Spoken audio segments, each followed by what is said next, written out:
wait for our fearless leader. He's out getting food. You know, they keep coming back. Mike? What? Oh, is Mike here?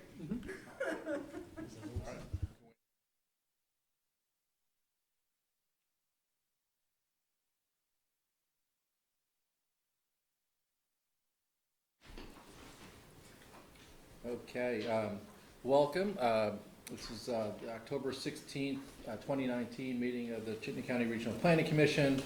In advance of the meeting, we're having some board training. This is a follow-up to last month's training.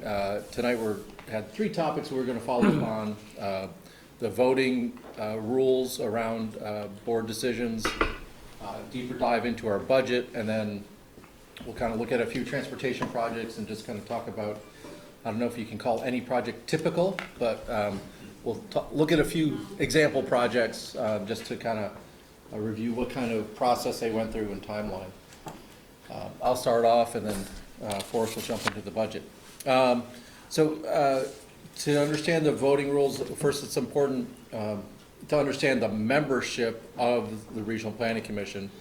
You'll notice the top rows here are all the municipalities, down through Winooski, then the Vermont Agency of Transportation. You'll see the acronym VAOT later, Federal Highway. And then there's some topical areas: agriculture, industry, business, socioeconomic housing, and then some other transportation related entities, the airport, FTA, GMT, and the railroad industry. So those are all considered members of the commission. The first voting part that the bylaws get into is defining this notion of MPO business. And so hopefully, although not perfectly, we will try to note on the agenda which topics are MPO business. And there's special voting rules around MPO business.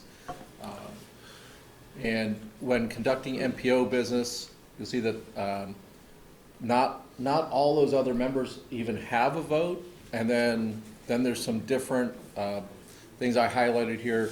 We have a few members that have extra weight on their votes.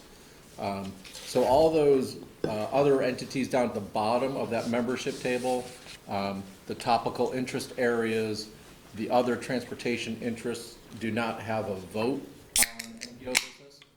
But the municipalities, the incorporated municipalities, I think the one distinction here, Buell's Gore is not included here. So it's the incorporated municipalities, the 18 plus VTrans, that has a vote. And I'm trying to remember if the next slide deals with this. No. Oh, yes, it does.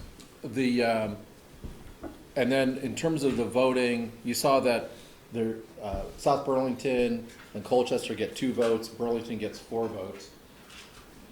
And so there needs to be a majority of the voting power, the 13 of the 24 votes, and a majority of the municipalities required to adopt or amend MPO business.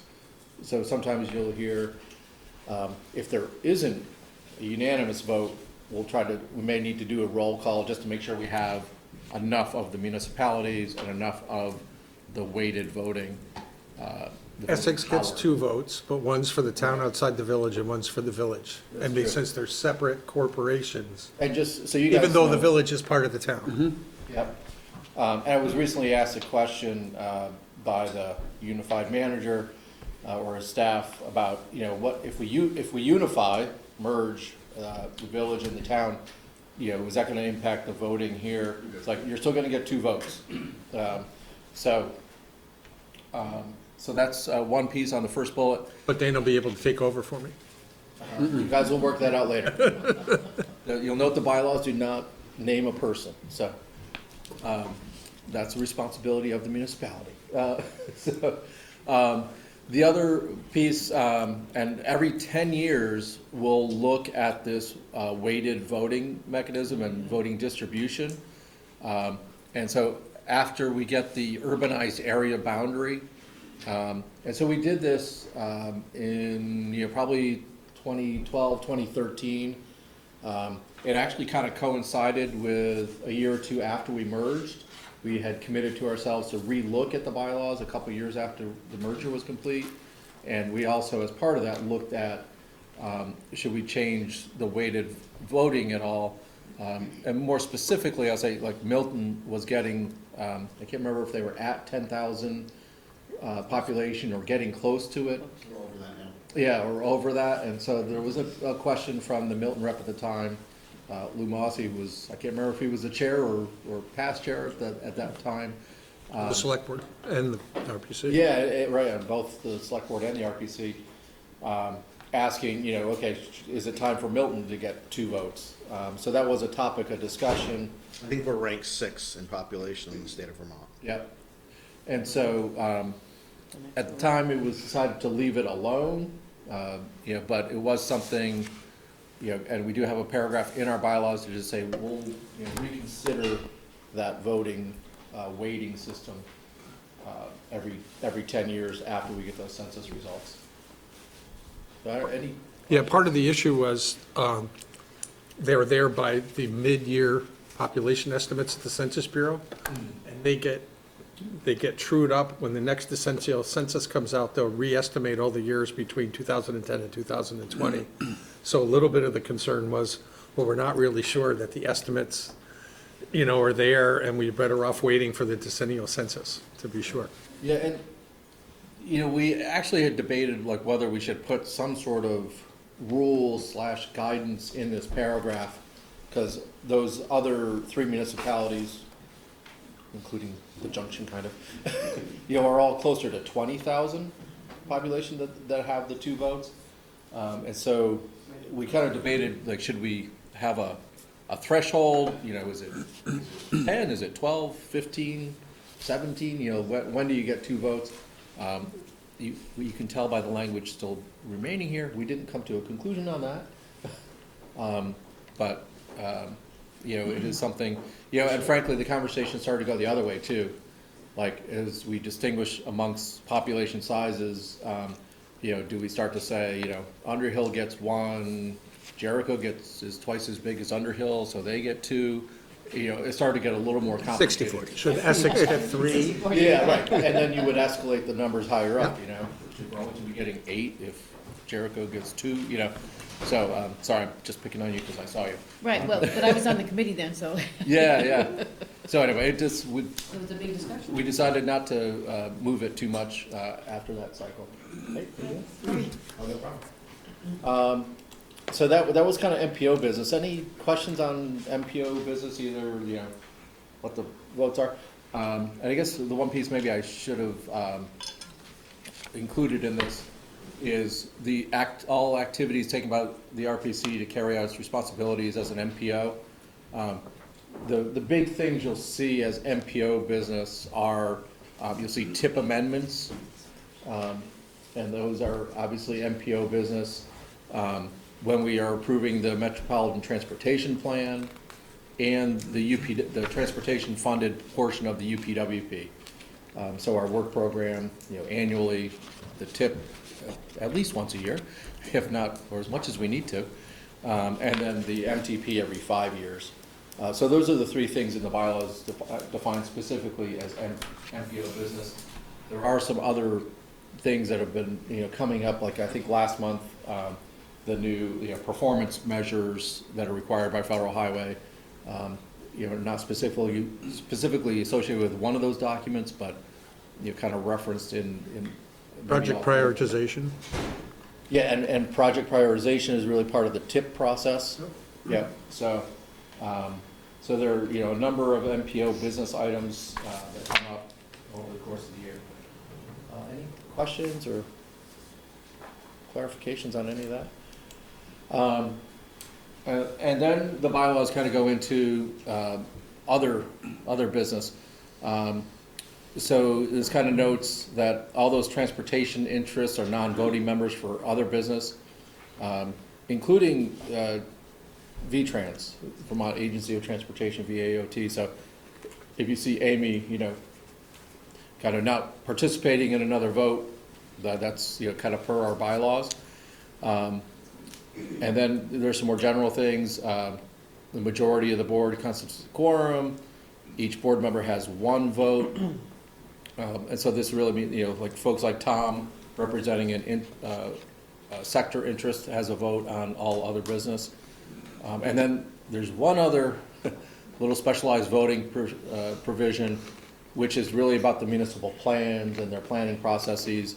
And for that, and this is a state statute required, that only the municipal board members vote on approving the municipal plans. So a couple quirky little things. Any questions on any of that? So much fun all in one place. And now moving on to budget. Good evening, everybody. Forrest Cohen, Senior Business Manager. So understanding our budget, yes, it's possible. So I'm not saying that we will understand it, I'm just saying it is possible. So we are in fiscal year FY 2020. Obviously, the picture on this slide is not great, it's too small. So I do have handouts for everybody. There should be one in front of you, 11 by 17. And we will be referring to it as we go through. So how do we put the budget together? How do we come up with this? So the major budget driver that we have is our UPWP. We do this annually, and this is where we plug in all of the revenues and expenses. And this is actually a process we're going to start pretty soon, gathering applications around Thanksgiving time and pulling this together, hopefully for approval in the spring. There are other projects where we just have federal grants that are reoccurring, that we're applying for, like brownfields grants, for example. The state asks us to work on different things from time to time. And then the expenses that we have are project expenses, and these are basically determined by the needs of each project. It's kind of obvious. And then non-project expenses are sort of our operating expenses, and we'll talk about that as we go further. Thanks, Charlie. Any questions on that? All right. So our major sources of revenue, VTrans, MPO funding, that's a big portion of our revenue, about 75%. ACCD each year, we get a regional planning grant, about 7%. Vermont Emergency Management, ANR, the water quality projects have been a big part of our portfolio lately. Municipal dues from the municipalities, thank you. And we use these mostly to match transportation dollars. And then, like I mentioned briefly before, we have other federal dollars that don't come through the state, such as EPA for brownfields work. Making sense? So our expenses. So we have similar expenses that to any small business. Personnel costs are the big one, rent and insurance and mileage. Right, you get the idea.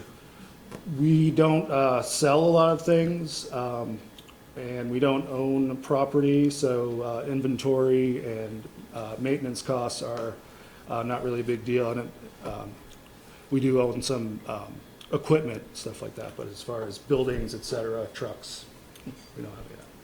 Not yet. So, vocab, and the row numbers line up with our budget sheet. So, row 16, I wanted to call out match. So the local dues match on row 16 there on the revenue side of your budget page. You'll see that we have $158,000 budgeted there for FY20. Those are municipal dues, and that money is matching our staff time working on the transportation program. When we talk about direct revenue, and the rows there are just different examples, there are a number of them. They're the small italic directs there. These are what we call pass-through funds. So if we hire a consultant, or if we buy some equipment, or if we have some mileage, we consider this direct revenue, and that means that we collect this money from our funders and then send that back out to the consultant or whoever else charged money to us.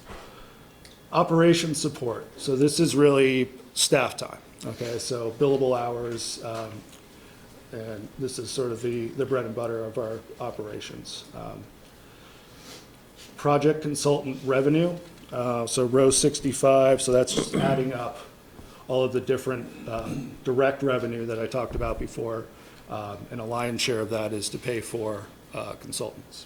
Just if you look at the budget, you'll see like about 40% goes into our operating side and 60% really flows through us, mostly, almost all the consultants of various kinds. Could be an engineer or could be another RPC depending on the program. Can you just explain what the direct, so you've got the line item and then below direct in a lot of these? Yeah, and that's what I was just calling those are really consultants. Okay, So that's flowing through us, but it doesn't pay our rent or pay our staff. And so we kind of like separated that from operations support as opposed to the direct, revenues. And if you flip the page, you'll see that like that $3 million that flows through the direct consultant costs, appears on the other side as a $3 million expense. All going, mostly, pretty much all the consultants. okay, I see it, yep. All right. Thanks. We already did my first bullet. Sorry. And that's how we structured how we were gonna do things a long time ago. We decided we weren't gonna have a big staff, that we were gonna hire consultants so that we could have the disciplines for all the different types of things that we end up doing. And so even though we have an overhead budget, people on the finance committee are always concerned about making sure that we're getting work done and the consultants aren't using us to backfill, in other words, using us to fill the Yeah. times in their schedules where they have a slowdown and then they work on our projects. Because we don't want to have a big overhead expense and not have a lot of product to show for it. So the staff has done, I think, over the last 5, 6, 7 years, since we started to focus on this, a great job of managing the product flow from our consultants, so they're not always behind, so that when we look at our overhead budget, which is primarily financed, by transportation dollars, that we have something to show for the biggie, as Forrest shows it, which is most of our budget is our people project managing. Yep. To get things done on behalf of our communities. Consultants, yeah, okay. So, and Jeff, I think you were alluding to this a little bit, the operations support expenses. So these are expenses that we can't charge directly to projects. These are what you might call overhead. We don't call it that in government, but in the private sector, that's probably what you would call it. So we have to collect something called indirect to pay for our operations. And oh boy, I guess you can take, it depends on where you emphasize it, whether that's a good thing or a bad thing. And on your budget sheet on, starting on row 115, there's a table that shows our different indirect rates and what our end of the year financial performance was. And you can sort of quickly see a correlation there with how high the indirect rate is and whether we had excess revenue or not at the end of the year. So the short version of indirect rate. I'm going to leave the room for this. Oh, you're serious? All right. I thought you were going to teach this slide. So our indirect rate, and sorry for reading this, but this is, kind of a step-by-step thing here. Our indirect rate, what it is, it's a calculated percentage that we charge on top of everybody's actual salary and fringe. Okay, so it's an additional, in a private sector business, it might be an overhead charge, but in this case, it's indirect.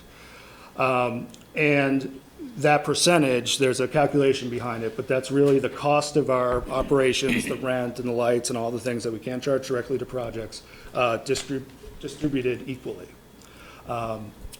We only charge indirect on staff time. I have seen situations where maybe there's an indirect charge, not RPCs, but indirect charges on things that you might buy. That's not how we do it. It's strictly on staff time. This method, it is a federal government method that allows, public organizations to actually recover costs. We're not designed to make a profit. That's not what we're about. Indirect rate is really designed to reimburse for your actual costs. So if you're doing it correctly, you come out even. You don't come out ahead, you don't come out below. And we do have an MOU with VTrans, where they agreed to review and approve our indirect rate proposal. And we are very thankful that they do this, because in a lot of ways, we are small enough that the federal government isn't super interested in reviewing our indirect rate proposals. So we are thankful that the state has stepped up and fulfilled that role. But there's a formula that's prescribed to do it. There is Process. there's a process, yeah, it's actually, yeah, yep. And sometimes the process isn't flexible enough when there's changes in our actual costs that they get captured in the year in which we're billing indirects. And then there's other years where then we can catch up. And so we've been on this up and down cycle with indirects, and that's what leads sometimes to our overages and underages. Yes. In our year-end financial results, and we've been working with VTrans to try to make sure that we can smooth that out a little bit. It'd be easier for them and certainly would be easier for us. Because these may be the final numbers, but there have been some projections 5-6 months out from these final numbers that have made members of the finance committee suck air. And members of the staff too. And it is, I guess, well, I can't remember if you have another slide on this, but I guess just, Jeff made it kind of a reference, like, we have as a staff, I think, been pretty historically conservative, so, or, I don't know, or pessimistic, maybe another way to look at it. So there have been like, some of these negative years you see down at the, the bottom right there, probably at the beginning of those fiscal years or even mid-year, they might have been much more negative in what we had in our budget. So hopefully we've been trying to be in a position where we kind of beat our pessimism each year, so we don't get surprised in a bad way. I think it's important to point out that the process does allow you to voluntarily take it reduced. Yeah. So it does allow you flexibility. Yeah, that's true. And this year, we did accept a slightly lowered rate to this end of trying to. To help try to address the issue. Yeah, Yep. to try actually address the issue, instead of just. It's a little bit of a scary step for Complaining those who about do it because they want, It is, yeah. but it's there, and a number of RPCs take advantage of it, including you. So how we actually get paid, most of our payments are on a monthly reimbursement basis, our VTrans payments are. And so what that does mean is that we have an outlay, we have to incur expenses generally before we get paid back for them. So there's a lag there. That means we need working capital, folks. Yeah, right, yeah, we need to have money in the bank. The business office, we spend a lot of time tracking and allocating expenses and then assembling those into invoices that we send out to our various funders. We talked about this before, we have a lot of consultants, particularly in the transportation program, and a lot of the revenue goes back to them. And really, as far as our budget bottom line, it's really about the billable hours and making sure that we get the work done that we need to get done. Tracking and oversight, so this is where the board comes in a bit more. So each year, the board is approving the UPWP and budget. That's generally at the May meeting. The mid-year adjustment, which is usually at the January meeting, so that's sort of coming up, and accepts the audit each year. And actually, the audit should be presented to you all in November, so next month.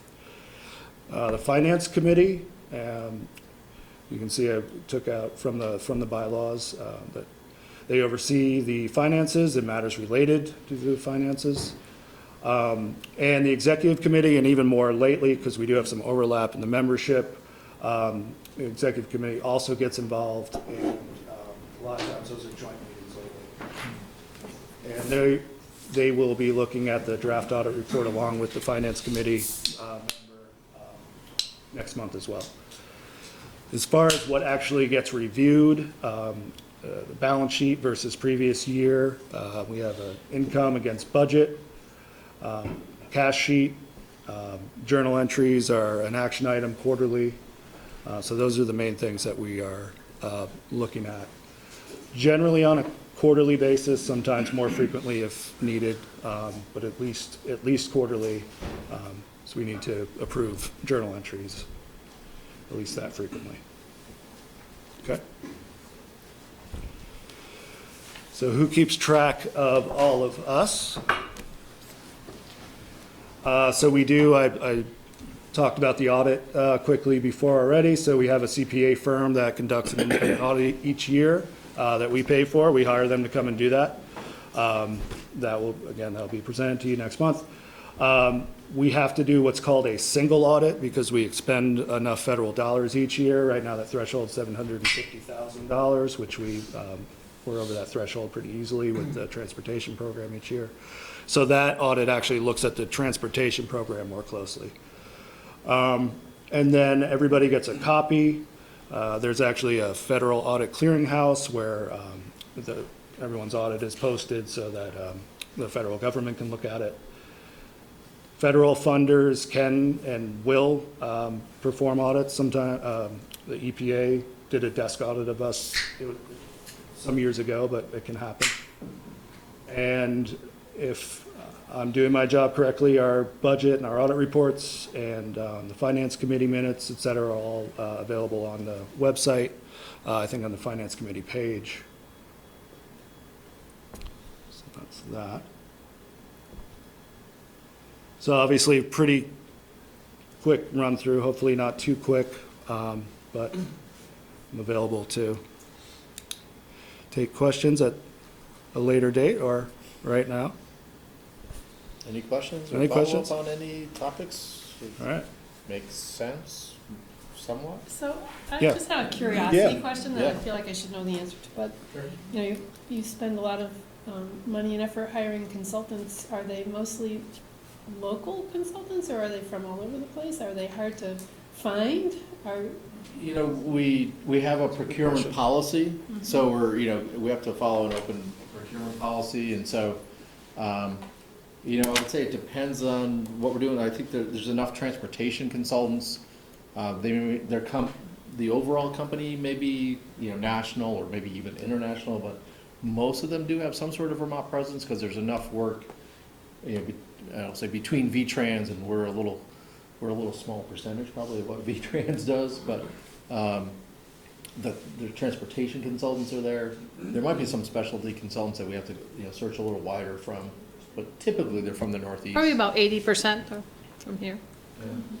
But things like our public involvement thing, we try to go locally with that. Yeah, I mean, and it's not, I will say though, it's not one of the criteria in our procurement policy, but I think the reality of just doing work and traveling and, for the consultant to make it worthwhile. It cannot be one of the criteria in the procurement policy. By It federal cannot law. be? No, under federal law. She's right. It has to be open competition. So we can't put And it ourselves- shouldn't be in any other things. Yeah. The only thing that there's a thumb on the scale for is more, disadvantaged business Women and enterprises. women and minority Women business. and minorities. Yeah. Right. Any other questions?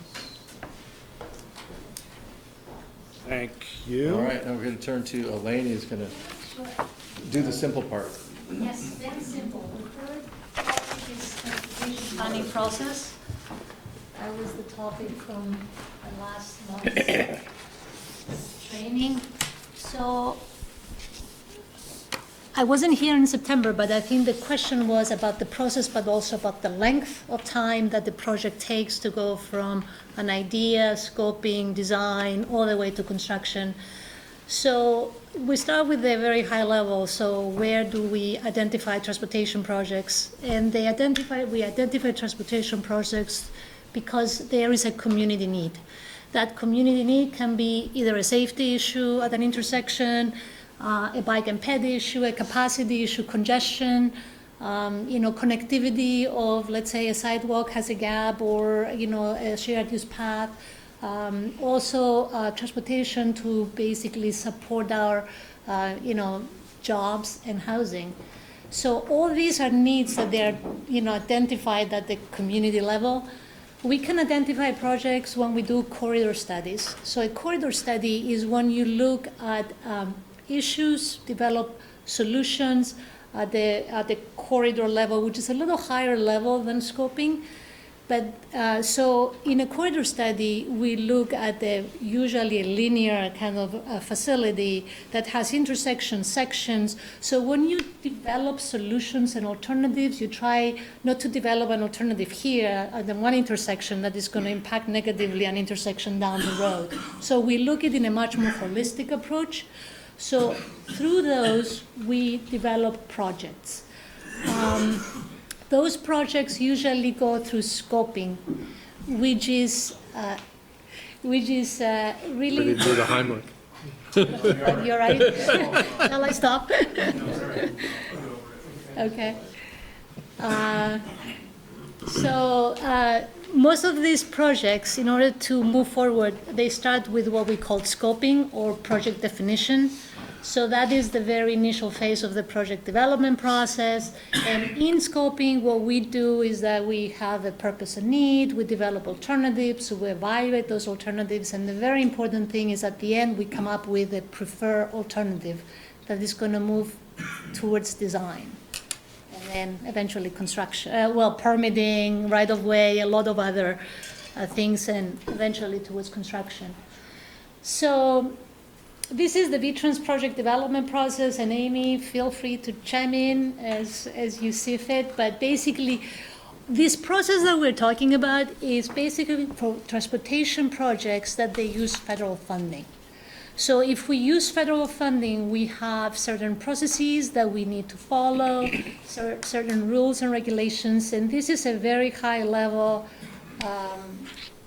flowchart of the process that V-Trans is using. They first identify the project, they proceed with authorization, which means that that project receives some funding and a number, so it's in the program, and then it moves towards project development. In the project development, we talked about scoping. That's the very first stage of that. But then you move, once you identify your preferred alternative, you move towards conceptual plans, and then NEPA. NEPA is the environmental permitting that all projects go through. Once that's done, then you move towards design, preliminary, and then right-of-way, and then, usually, hopefully, final contract plans and construction. In the meantime, as you go through all this, there is a number of permits that you have to get. Those permits can be town permits, Act of 50 permits, and this process it looks linear here, but it's not. It just it goes in between things and stuff, and it can get caught in many different places. Usually right-of-way is something that can create delays, environmental permits, but also Act of 50 permits can create delays in a project, as you're going to see in a second here. So we put together a few slides of some projects that we did scoping here, and let's just see where they are now in the project development process. So the first one is Exit 16. It's the... Did I start with a good one? Yeah. So Exit 16. So as you can see, we started with the circulation study in 2009. We finished the scoping study with the preferred alternative, choosing a DDI, which is the diverging diamond interchange, for the Exit 16, and some other improvements along the Route 7 corridor north of Exit 16. We finished in 2011. V-Trans actually picked this up pretty fast after we finished scoping in 2012. But between, now we are 2019, and we are still in legal appeals of Act of 50 permits. So you can see that the project can just basically get delayed and stopped. until we just resolve those issues so we can move forward. V-Trans, I believe, I think this is the latest, and, somebody can correct me that there is still scheduled for construction in 2021. That's exit 16, depending on the legal situation. So Look at that's. the gentleman directly behind you, whom I can't see right now. Jesse. Hi, everybody. I'm Jesse Devlin. I'm the program manager for highway safety and design with V-Trans. And one of my groups is actually the traffic design unit. And that is the team that is overseeing and managing this project. And what Delaney said is accurate. Oh, good. So that's good, right? We agree. Box number one. But, this is obviously, there's been a lot of media coverage on this, so I think everybody's generally aware of some of the challenges we've had.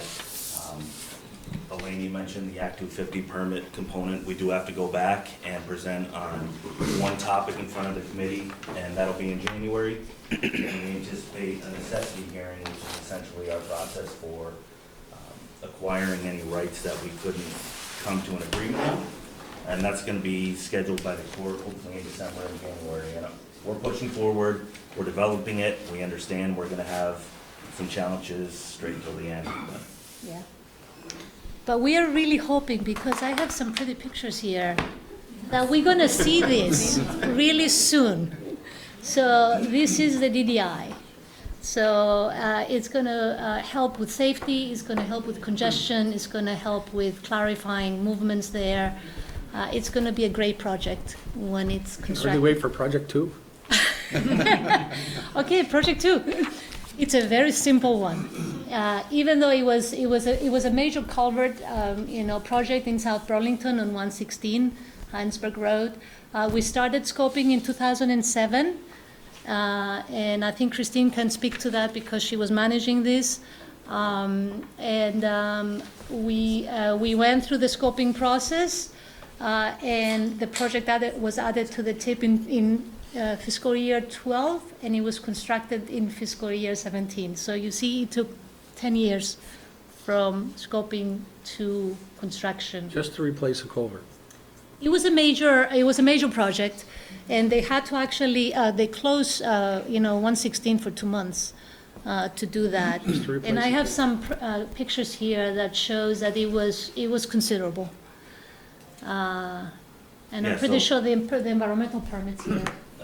Mr. Carr, Yep. I hear you saying just for a culvert, and I get that. But one of the things that was unique about this, there was some, buried utilities and different elements that were essentially tying into the existing culvert that, it sounds easy on paper, right? But there's a lot of things that go into, design. And we do love to have those simple projects too, that are just a culvert.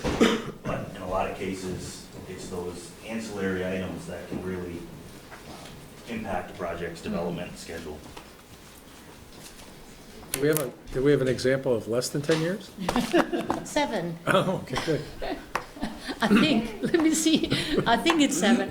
But, so this is, we put this in because it's a good representation of how a small rural town can actually, piece together, grants and money to do transportation, projects. So this is a Jericho multimodal connection that they did. We did a feasibility study in 2010. And it was divided into phases and stages. So the town could then apply for grants, either a transportation, enhancement grants, or the bike and ped grants. And then once they get funding for that specific piece, they can just wait and apply the next year for another piece, and then piece it together so they can actually do the project. That is something that some of our municipalities are doing, actually. Which is, this has not been constructed yet, but this is a way of developing a project piece by piece. Part of it's constructed. Has it been constructed? Yes, Right, right, it's three. Oh, yeah, 3 and 4, right. yeah, it was right-of-way issues on this last segment. It took a long. So a segment of it was contracted in 5 years, so that's good. So, and then the last one, It's used too. Lots of people are using it, which is really nice. that's wonderful, that is really great. So the last project is just a small piece of sidewalk on 116. And again, it took 7 years from scoping to construction. But, I mean, the bottom line is we talked about using federal funds. Basically there is a process that you have to go through when you use federal funds that delays the projects a little bit. But also then you have the aspects that, Jesse talked about sometimes, there are buried utilities, that there are other things that you cannot really account for in a scoping. So as you go through design, then you find these things. So any questions? I think that's the last slide. And questions, topics for the next meeting, and a big thank you. No questions? So in our last 2 minutes, I think, and maybe we'll get more into transportation project pathways tonight when we talk about the circle alternatives, but any other topics, kind of had tentatively scheduled some time before our next board meeting for additional training? Any suggested topic for that night, or not that we need to? Just a thought, particularly for new members, describing and taking us through the steps in the UPWP, which is basically our operations plan for the year, would be important. And then just maybe a summary overview of the MTP and some of the other things for everybody, just and with a particular emphasis of, this is what happens at the committee level, because we're a committee-driven organization, and this, you as a board member will be acting here, okay? Unless you elect to devote your time to the committee. And just give everybody kind of, what we traditionally do as a board on the UPWP, there's board members that participate in that. And, and they kind of represent the board's interest in that, just like you might have somebody from the, from another mode or something like that, that would be participating on a particular committee to represent that interest, or at least understand it, make sure that all the considerations are taken. So to me, because the UPWP is our operations budget for a year, that's kind of like the most important thing, because we're going to start that in January. Yeah. At the board level, it starts before that, But at the board level, that's when we first take our public testimony on people that have suggestions for projects. Yeah, then you don't see it for a few months, and Mhm. And then all of a sudden it shows up again. yeah, right. Any other thoughts, reactions, any other issue we could dive into? All right, we'll plan on reviewing those. Yeah, so I think maybe we'll walk Maybe through- one more, because it's going to be on the agenda next month. Maybe just kind of like a 5 or 10 minute overview on project prioritization. Yeah, so what I wrote down, sorry, I didn't know you were going to say that, but is kind of the UPWP process. Right. Maybe the TIP process of, kind of a project process, but a TIP process, and then maybe also a little bit on the plan. Yeah. So kind of cover those three, kind of major elements. And I know that's MPO focused, but that's kind of the thing that is the most confusing. I've found as a new board member, I don't know if I can remember back that far now, but, the alphabet soup and the things that happen that are part of these things can be awfully confusing particularly for board members that have been here less than 10 years. Good. You guys after 2 already have it all, right? So, okay, thank you for that. We'll end the training program here. Thank you. Thanks, Scott. 6, so we can start. Scott's ready. Anyone need a packet? Board training's my passion. And so I advocate for this. Get you pizza, okay? So there's some ancillary benefit. There's a couple extra board packets here if someone needs them. Somebody needs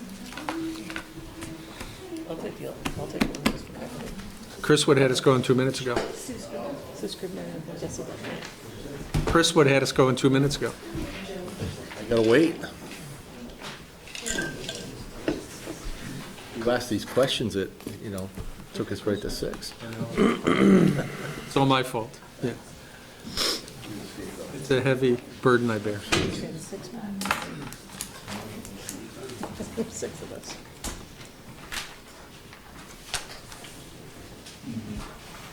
We're waiting on the We would have been done if Andy was chair the head shake. already for the meeting. Yeah. Can I say? Yep. Christian is the last two chairs. You're learning. You ready?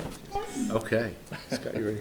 Okay, we'll open the meeting of October 16th. First item is changes to the agenda. Any changes? Nope. All right. Next, public comment period. This is for opportunity for anyone from the public to comment on anything not on tonight's agenda.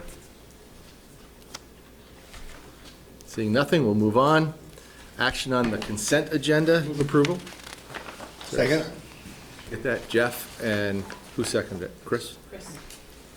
All those in favor, please say aye. Aye. Opposed? Motion carries. Approval of minutes from the September 18th, 2019 meeting. Move approval with any corrections? Second. Okay, motion by Jeff, second by Andy. Any comments, corrections, edits of the minutes? Hearing none. All those in favor of the minutes, please say aye. Aye. Opposed? Motion carries. Next item is the Huntington Town Plan approval, confirmation of planning process and determination of energy compliance. Regina? So you'll see in your packet, a recommendation from the PAC and staff to approve Huntington's town plan, confirm their planning process, and give them the enhanced energy determination as well.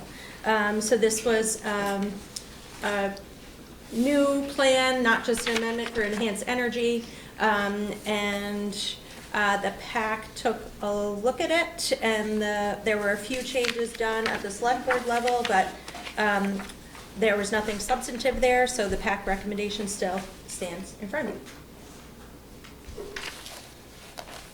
Any questions, comments? Nope. Can I entertain a motion to approve approval of the, I make that motion. okay. You can figure out the word. Second. Chris Shaw, seconds. Any further discussion? You want to remind people it's RPC business? Good point. This is RPC business, so municipalities. So, all municipality members in favor of the motion, please say aye. Aye. Opposed? Abstentions? Motion carries. We would just like to thank RPC for all the help that we got on this. It's really very much appreciated. Okay, next, we have Circ Alternative Status Report. Michelle? And I can introduce our team Jesse. tonight. And Jesse. So, thanks for inviting us to come up today. I just want to sort of recognize, I'm not going to sit at the Do you have a PowerPoint, Michelle? Or? I need to be mic'd. Yes, you do. Which means Jesse will need to be mic'd, but, because he's going to do most of the talking. You don't remember this, do you? Did you just blot this out of your life? Or? It was not that long ago, really, in the scheme of things. So for those of you that don't know me, I'm Michelle Boomhauer. I'm the Division Director for Policy Planning and Intermodal Development for the Agency of Transportation, which includes the Transit, Rail, and Aviation groups. We have several VTrans staff people here tonight, in addition to your regular members, Amy and Matthew. We have Joe Segali, a former CCRPC staffer from years gone by.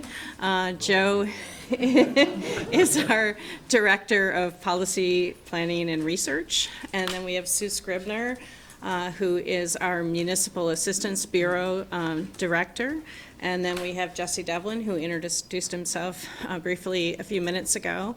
So for tonight's program, we're going to have Jesse provide an update on the project status, and you'll see a spreadsheet that's familiar to those of you that have been around over the Circ Alternative years. And then Joe Segali is going to talk about how you get a new project into the VTrans program, which will dovetail with our discussion this evening. So with that, I'll turn it over to Jesse. All right, so Sue and I are really going to kind of tag team this, since we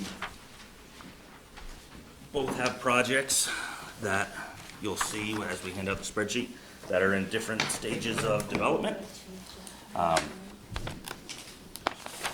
The sheet that is being handed out is, as Michelle said, a form that many of you are likely familiar with, but it has been updated for current status. So essentially what this breaks down is all of the projects that have been identified as CERC alternative projects, and it breaks them down into 3 phases, phase 1, 2, and 3. Also included on the spreadsheet are the initial estimated cost of the project, along with the current or final estimate for anything that has been funded. As you move along to the right, there's additional fields for fiscal year 20 through 30, which will serve to identify where the project stands and what the next stages are and when those are anticipated. So I think to start with, Sue and I didn't prepare a PowerPoint or anything like that, because I think a lot of this will be more of a discussion type format. So the CERC alternatives, as we all know, were derived out of the circumferential highway in an effort to improve really mobility in key areas around Chittenden County that would have been serviced by the new highway. So the phase 1 projects were prioritized as the top priority of those groups. And as such, they were brought into various VTrans programs and essentially had this status of complete them and find a way to fund them and deliver them. Phase 2 and 3 projects came into the program, but those were determined that it would be competing with other needs across, the different categories of projects that we have. So, Just clarification, phase 2 projects went into the program, phase 3 was going to compete. Yeah. Sorry. Nope, that's fine. Also recognizing that when the CERC was done, and this board made a motion at the South Burlington High School to return the CERC funding to VTrans, that was already obligated to be done. That was a pretty significant move by this board. And that these projects, because the previous administration decided that we weren't going to do the CERC, were things which were designed to address some of the ramifications of that decision that was made over the course of time. So I always, when I hear that these projects are going to compete with other priorities, we, as a board, returned a whole bunch of funding that was obligated with the idea that this whole process was born when the CERC was killed, that we would do things that would mitigate the congestion and the traffic flow problems and the safety issues that happen along with returning that funding. Now, I realize that wasn't unanimous feeling of the board, but that was particularly the feeling of the CERC communities, where I was the one that made the motion to return the money to VTrans that was allocated. So we just need to understand that perspective and framework for what we're talking about here. Yeah, and I just will jump in to just acknowledge that the TIP amendment did return the funding and, clarify that phase 1 and 2 had the commitment and that we all in agreement, signed agreement, understood that phase 3 would have to work its way into the program. It's an evolving process. And it's an evolving process. I understand, but And hopefully we have some good news, and there's a lot of also- new faces here that Yeah. don't have the history, Absolutely. and they need to understand it out there. Yes, exactly. Thank you. I think to your point, Joe's presentation at the end of this is going to get into a little bit about the prioritization and the competing, and it'll shed a little bit of light on the phase 3 projects. So I guess we'll kind of jump into projects, and we can just work down the list, and Sue will hop back and forth.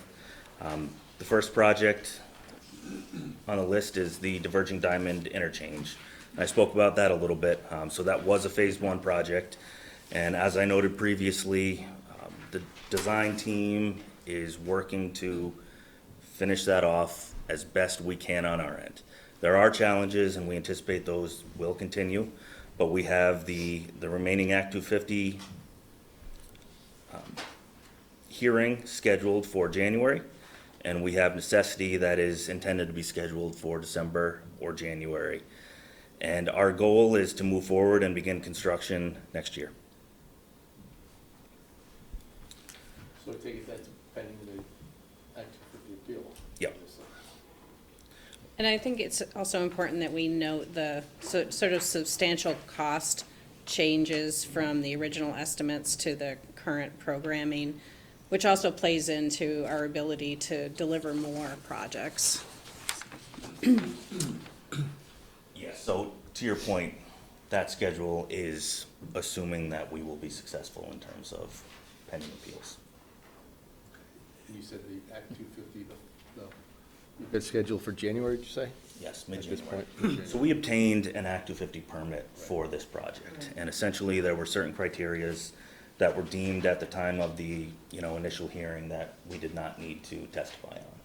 And through various appeals, as it got to Supreme Court, they turned it back and said that we should have, or Act 250 should have required that we testified on a certain criteria, and that's the only thing we're revisiting with this go-around. I think Michelle made an important point that I think is also an important point of perspective. Is it possible for our staff to work with V-Trans to say, okay, these are the elements of the phase 1, phase 2, and phase 3. This was what we originally, estimated, and this is where we are now, and keep track of that because it's going to be a lot. It's here. Is it? Yeah. Yes. Oh, sorry. And, We just don't have the totals, right? Yeah. it is totaled on the backside, so this is a 2-page sheet, so I could be here for a long time. So this would be great to maintain. Yep. Because that explains a lot, I think, and then maybe as the economy maybe doesn't continue on its current path, then we have some price adjustments on certain things, maybe that'll help a little bit, things, but when you're at this point in the cycle, it's not surprising at all that what you spend versus what you actually spend versus what you planned is always a higher number, it seems. Absolutely. Scoping efforts, while they're good, they're Don't very early. anticipate everything. That's true. Which is why they end up 10 years from conception being done. Next project Sorry, down. Chris. Next project down the list is in Essex, and this was at the intersection of 2A and 289, and the project is substantially complete. It added some turn lanes and an additional lane on to 289. So would you like to jump in for Crescent Connector? Sure, I can just stand. Can everybody hear me if I stand here? So the next project on the list is what we call the Crescent Connector. It's a new section of roadway that will extend from 2A over to Vermont 117 in Essex Junction. Excuse me. That was the project that was originally scoped by the CCRPC, and the initial estimate for that was $3 million. Shortly thereafter, the village requested that we extend the project to make improvements along Railroad Street. That also had the result of adding a number of rail crossing upgrades that were needed to be done to the project. So the cost now is up to $10.6 million. The first phase of it, which will be all the rail crossing upgrades, will be happening this spring or this summer. We have authorized the village and the railroad to go out and procure those services. The village is still there were substantial right-of-way acquisitions needed for that project. There's still a condemnation process that still needs to get completed and several larger properties acquired. The construction of the roadway portion is scheduled for calendar year 2021 at this point. So it is moving along. The first phase will be starting construction in the spring, with second phase the year after. And is it truly 4 construction seasons? That's where we show the spending profile, because it's 2 plus probably a little bit more of a third. So next year will be all the railroad work. The next year will be the roadway work, and there may well be, I haven't looked at the exact schedule, but I suspect there's some early spring work that will be required. And that reflects when we get all the invoices and have them all expended. That's how we show that in our spending profiles. And keep in mind that those are fiscal years. Yeah, so. yeah. No, Yeah, these are state fiscal years.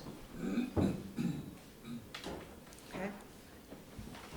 So next on the list is the Williston project at the intersection of Vermont 2A and James Brown Drive. That's currently under construction. Probably seen some lapses in construction activity if you drive through there regularly over this season. And this is a good example of some conflicts we had with utility work. So essentially with this project, we had a relatively major utility relocation, aerial utility relocation that had to occur. And we had a utility agreement, and unfortunately, they did not move by the time that was required. So our contractor worked to work around it as much as they could, but they reached a point where they essentially could not proceed with the existing utilities where they were. So there was a lapse in construction at that time, and it has since, the utilities have been relocated and they are under construction, but it is believed that that work will extend into next construction season as well, with final paving and striping and things like that.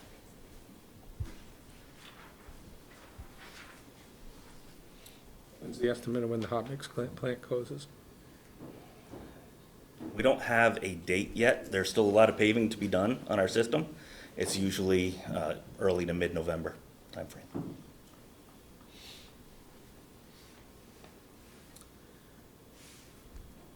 So Michelle, I don't know if you want to talk at all to the transit components, or, I mean, most of those are complete, but if you want to just touch on them, that'd be great.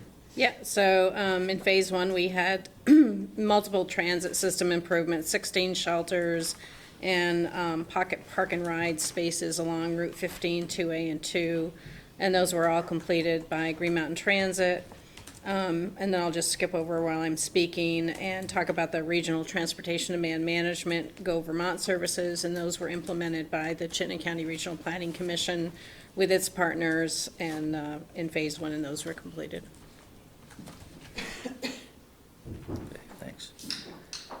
The next project is Williston, Essex, and this is essentially a traffic signal upgrade project where there were 18 signals within Williston and Essex on US 2, 2A, and Route 15 that saw relatively major upgrades, both in terms of kind of the infrastructure and also the intelligence component to it.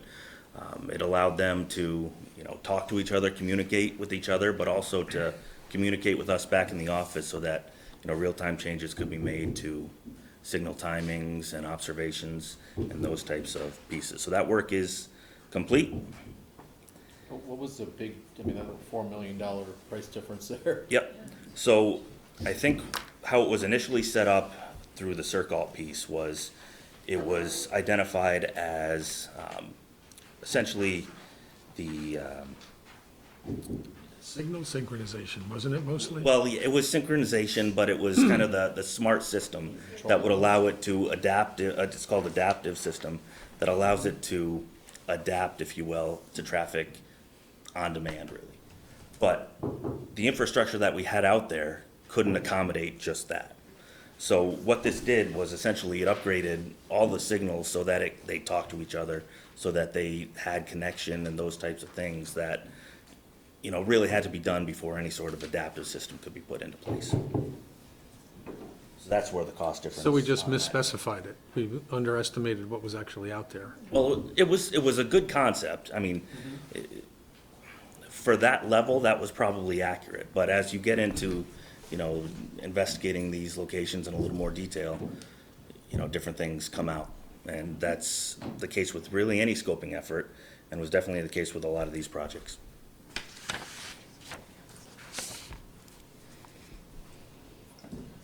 So Lainey, Charlie, I don't know if you guys want to touch on the RPC component? Oh, I just mentioned that.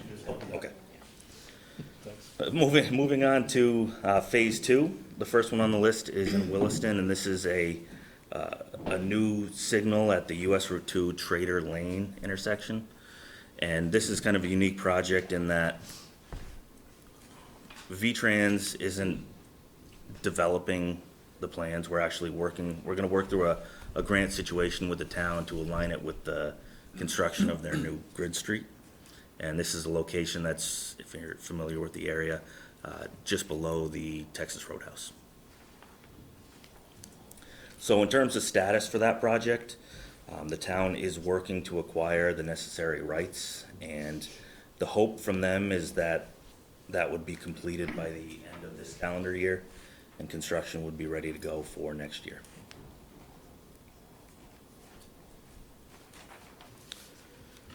Next project on the list is in Colchester, and this is at Severance Corners. So the scope of the project is major intersection improvement to include roadway widening for new turn lanes, an upgraded signal, as well as new bike and ped accommodations in the intersection. And the project, as you can see, we're showing construction funding in FY '23 and '24, and that's associated with a construction in 2023. As of right now, things are progressing pretty well. We will have right-of-way acquisition and potentially a full acquisition on that project.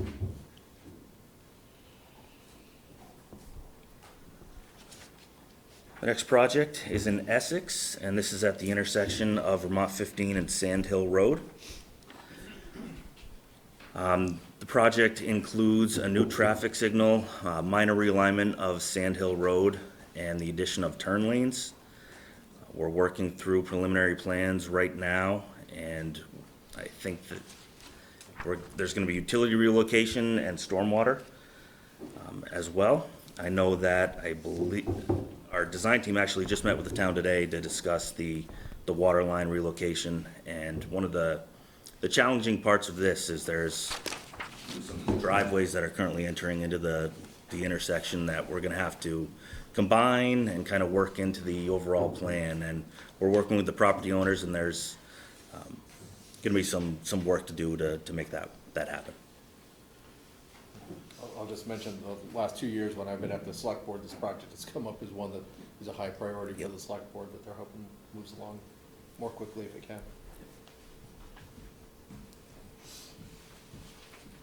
So in terms of schedule for that, we are looking at advertisement in January of 2022 with construction that same year. So Sue, would you like to talk about Post Office Square? Sure, the next one's in Essex Junction, and there were improvements along 15 from the Post Office Square intersection up to the 5 corners. The road construction has been completed at this time. However, there were some rail crossing upgrades that were required. I think it's South Summit Street. And it was, the railroad requested, because they're going to be doing that through, they're contracting out those services, that they combine those with the rail crossing work that's being done as part of the Crescent Connector project. So what you see here reflects that those rail crossing upgrades will be done this summertime. So when we show state fiscal year 20 and 21, that means that we expect to expend funds in both those state fiscal years. But since that ends at the end of June, it's basically in the June-July timeframe that work should be completed. The project is essentially done for the traveling public anyway.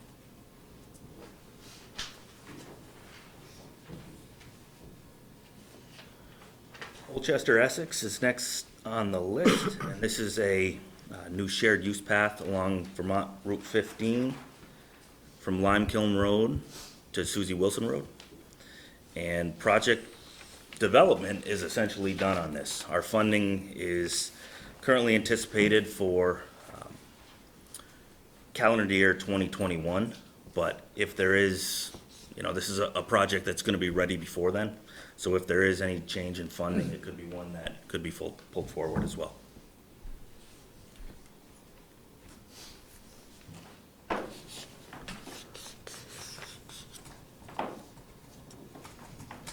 So that kind of covers the Phase 1 and Phase 2 infrastructure projects. Are there any questions on Phase 1 or Phase 2 before we move on? You mentioned the Trader Lane, is beyond Route 2 by the house there. Yep. Just was trying to look it up. Trader Lane is the PetSmart over. Well, so essentially, it is going to carry through over to Route 2. Yes. Okay. So the new intersection, it's Helena Drive. I think I have my roads correct. Right. So it'll be a new four-way intersection. Yep. So that'll tie into the existing grid streets. So they're gonna extend what is now just a driveway for the Texas Roadhouse, basically, or? No, the new road, Trader Lane, will actually be below. It'll be a completely new road, independent from the access that Texas Roadhouse has. Somehow it's gonna align with Helena Drive on the other side? Yep. Okay. I need to look at a map because now your reaction. It probably works, I just don't know. It'd be interesting when the cars get backed up from the signal at Taft Corners, how that's handled. Well, that's how grid streets are intended to work too, right? It's supposed to take some of that demand off of the main line. So do you want me to mention the transit ones? The US 2 Williston to Burlington midday service was a very early rollout project, and I believe that is still in place.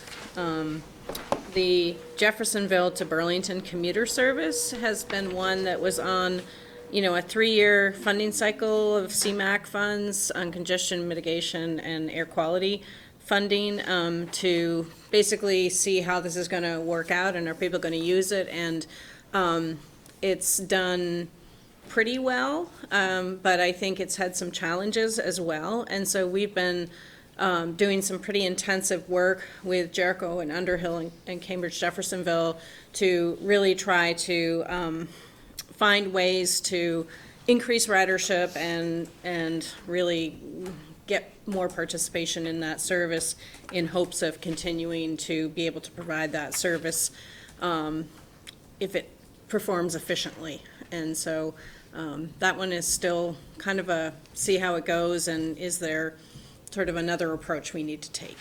So. And then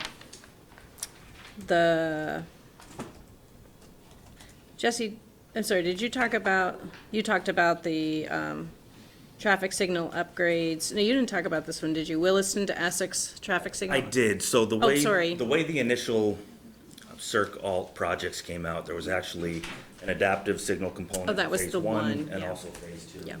And we essentially took them both and combined them into one project. Yeah. And then we had finally the TDM, Transportation Demand Management activities that were part of phase 2 that were implemented. Yeah, and this 4.5 million for the signals is not in addition to the 4.5 Correct. here. It is the same project. Same project, yeah. Yeah, just if you're adding dollar figures, right. don't add that, yeah. Yeah, so you'll see at the bottom of the page 2, there are totals in the bottom right. And for the initial estimated total project cost, I included the estimate for both, but only one of the actuals.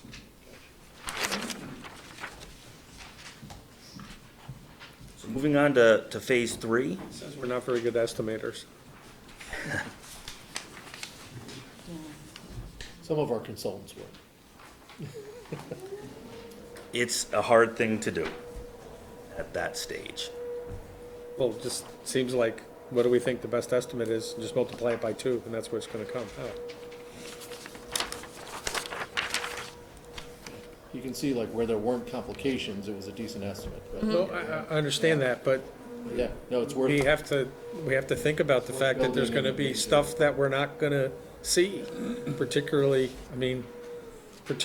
in some of the older core communities, where when we're going in to dig something up, we're looking at something that probably hasn't been looked at for 40 or 50 years. To be fair, a couple of them did come in under budget. Not by the same amount though. One of those was in Essex, wasn't it? All right, so looking at phase 3, the first 4 projects on the list are in Williston and kind of linked together. They're the exit 12 interchange, and through the Circ Alt process, this work was divided into 4 phases or stages. And the first one was a new shared use path that extended essentially from Hurricane Ave down to the police barracks, and also included some modifications to Vermont 2A that added 2 through lanes going under the bridge. Stage 2 included a new intersection between the interchange and Marshall Ave, as well as some grid streets that connected into the existing system. Stage 3 included a diverging diamond interchange, and stage 4 was a boulevard typical section being applied from essentially the new Grid Street intersection to Taft Corners. And currently, we have funded stage 1, which is the new shared use path and minor changes to Vermont 2A. And that project is in preliminary design right now. We've had communications with the town regarding the design, and they are comfortable with it as proposed. When I say shared use path, it sounds pretty easy, but this actually results in some utility relocation as well as right-of-way acquisition. So those are kind of the challenges that we have in front of us. Getting started on the utility. What's that? You getting started on the utility stuff now? Yeah, we are. So I mean, that's really the next step, because, you know, we need to ensure that we can get a relocation. Lesson further up on 2A is Yep. apparently they weren't that responsive, right? We have it depends on who is the owner. So I mean, this is gonna have different components. There is a municipal water line there, and that's gonna be a piece, as well as some aerial relocations. But we've threaded the needle as much as we can to avoid those impacts, so they are minimized for this section. Right now, we're showing a schedule that really has our full right-of-way process in it. And the reason we're doing that is, while we're not acquiring a lot of land or rights, they are on commercial properties, which in our experience has often resulted in kind of the full length of time for that. If I can jump in. The guy from Williston, and was also on the Circ Alternatives Task Force. With respect, one narrow point about this and then a broader point. Regarding this, how is it, is there any way, once these things are in this grid, to move them up with respect to priority? And the reason I say that is there is a significant safety component. A lot of the other ones, and believe me, I was a big supporter of the Circ and was supportive of greater capacity and all of that, but this is a project that has a significant safety component to it, both existing and one that I think is going to be exacerbated by another project that's taking place near there. And that has to do with the lack of a safe way for pedestrians and other non-vehicular users to get underneath that bridge. Putting aside for the moment, they have to hope that the little thing that catches chunks of concrete, catches all the pieces of concrete. There's Jersey barriers, there's no shoulder, and every night going home, I come in on the southbound exit, take the left turn, 2 lanes come around, and during rush hour, people are zipping around there because they want to make sure they get through. And I've been in there, pouring rain, other things where somebody is trying to get underneath that bridge. Cars are coming around, there's no room for them. The last minute, cars are moving out of the way of the pedestrians into the other lane of traffic. And from my perspective, it's an extraordinary safety issue. The exacerbating element of that is the long-awaited park and ride is going to go in across from Hurricane Lane, and is also going to be, as I understand it, a relocated state police barracks up there. Part of the premise of the park and ride and part of the inevitable impact is going to be an increase in pedestrian traffic wanting to get underneath that bridge. So, and as I understand it, at least for that, and I understand you can't chop these things. It's real, it's not like just sitting down and saying, okay, let's do that part and do that part and do that part. But the state owns the land under the bridge. There isn't a right-of-way issue. The park and ride's going in. And it seems to me that there ought to be a way to deal with that issue without waiting for the additional lane of traffic. As far as the additional lane of traffic goes, as I understand it, the private landowner is Davis, and I am willing to bet you a tall Coca-Cola that he's not going to mind having an extra lane that's going to allow traffic to get through there and onto the interstate quicker. And as I understand it, there's not going to be any resistance like you encounter in other circumstances. So there would be really, if there's any way, based upon what I don't see as a significant right-of-way issue, putting aside utility, because that's a whole nother mess, and I'm well aware of that. And the safety component, if there's any way to at least move the piece that allows people to get underneath that bridge up, that would be appreciated. The other point I would make, and I held off during the phase 1 and phase 2 piece, is those of you, a lot of these folks have already listened to the speech before, and I apologize to those of you who've had to sit through it a couple times, and I'll be quick. But for folks who aren't as familiar with the process, one of the conundrums that Williston found itself in as part of the Circ Alternatives process was phase 1 and phase 2 were going to be premised upon those projects that have already been scoped, are in a much quicker position of readiness to get moving.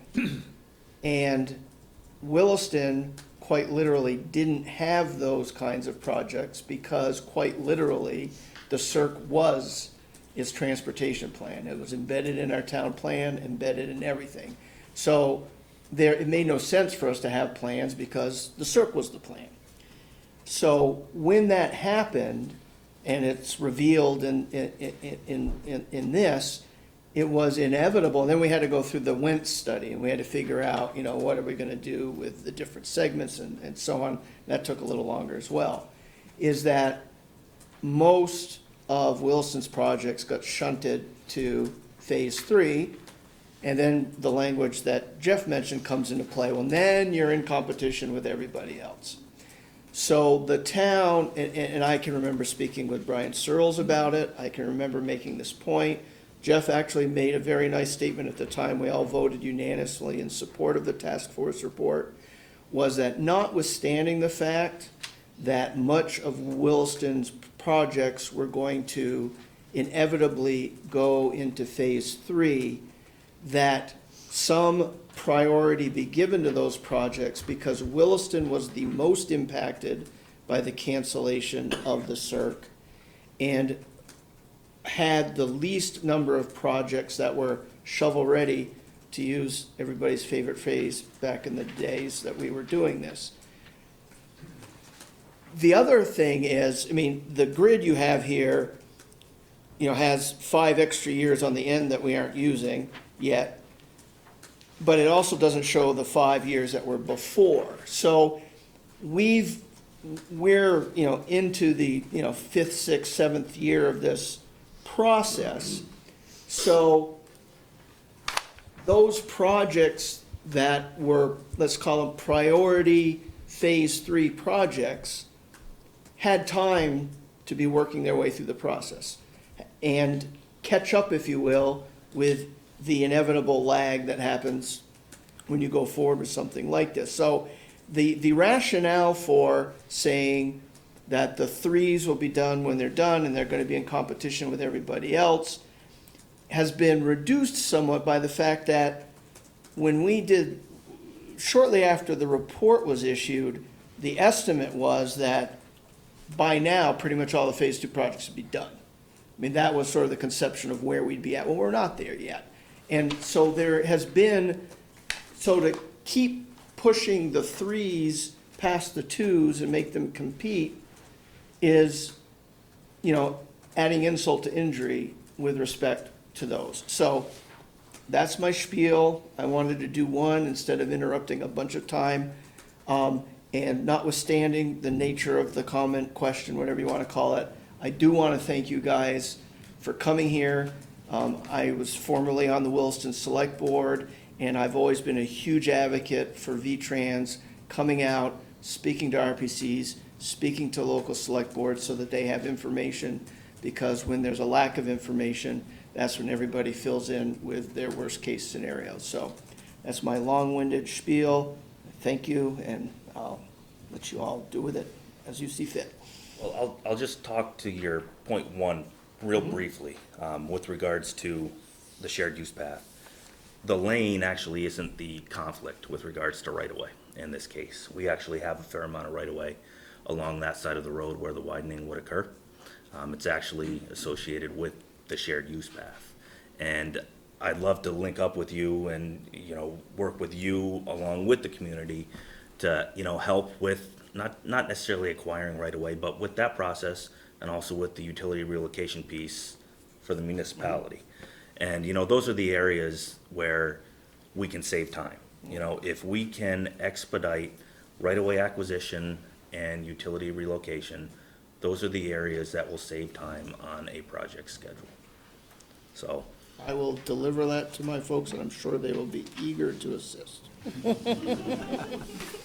So I just want to jump in, and I may have Sue chime in as well, just to sort of add some perspective on statewide what's going on with projects. And so the good news is Williston is in the same boat as every other project except the ones that are on this paper that have moved forward.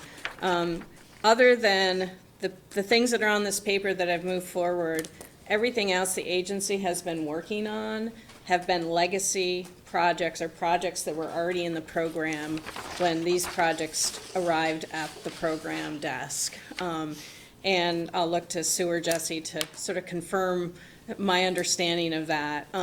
We, in the agency, had a lot of projects in the queue that were sort of approved to move forward, we're moving forward, but moving forward at a fairly slow pace because of the scale of the number of projects that we had accepted into the program.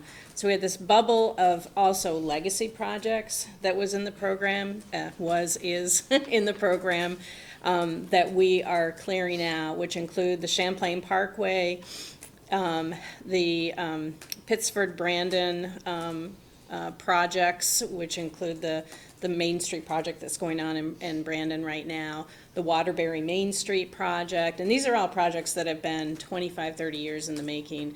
The Middlebury Tunnel project, which is ongoing at this point, and the North Hero Grand Isle Drawbridge project, another $81 million project.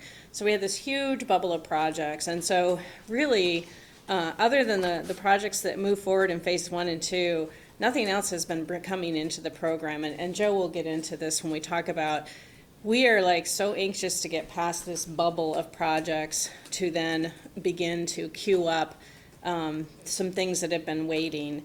And I think that what you're going to find when Joe describes the process is that your projects, because of the nature of sort of the economy this area is serving, the business interests this area is serving, some of the safety issues associated with these projects perhaps as well, just the sheer number of volume of vehicles we are processing here in the county, are going to probably be the projects that compete most effectively in our prioritization system. And so while I can't stand here and say these are going to be the very next projects in the queue, I think that it's helpful to understand sort of the context of where we are in terms of trying to get to your projects. And Sue, I would offer you or Jesse to add any other context to that. Well, I think that's correct. There hasn't really been any capacity for any new projects within the roadway program and the state highway bridge at minimum. And as Michelle, I think you did list all the major projects. There's a couple of other major interstate projects. Yep. But they've been consuming a large proportion of our budget for the last several years and will for the next several years. And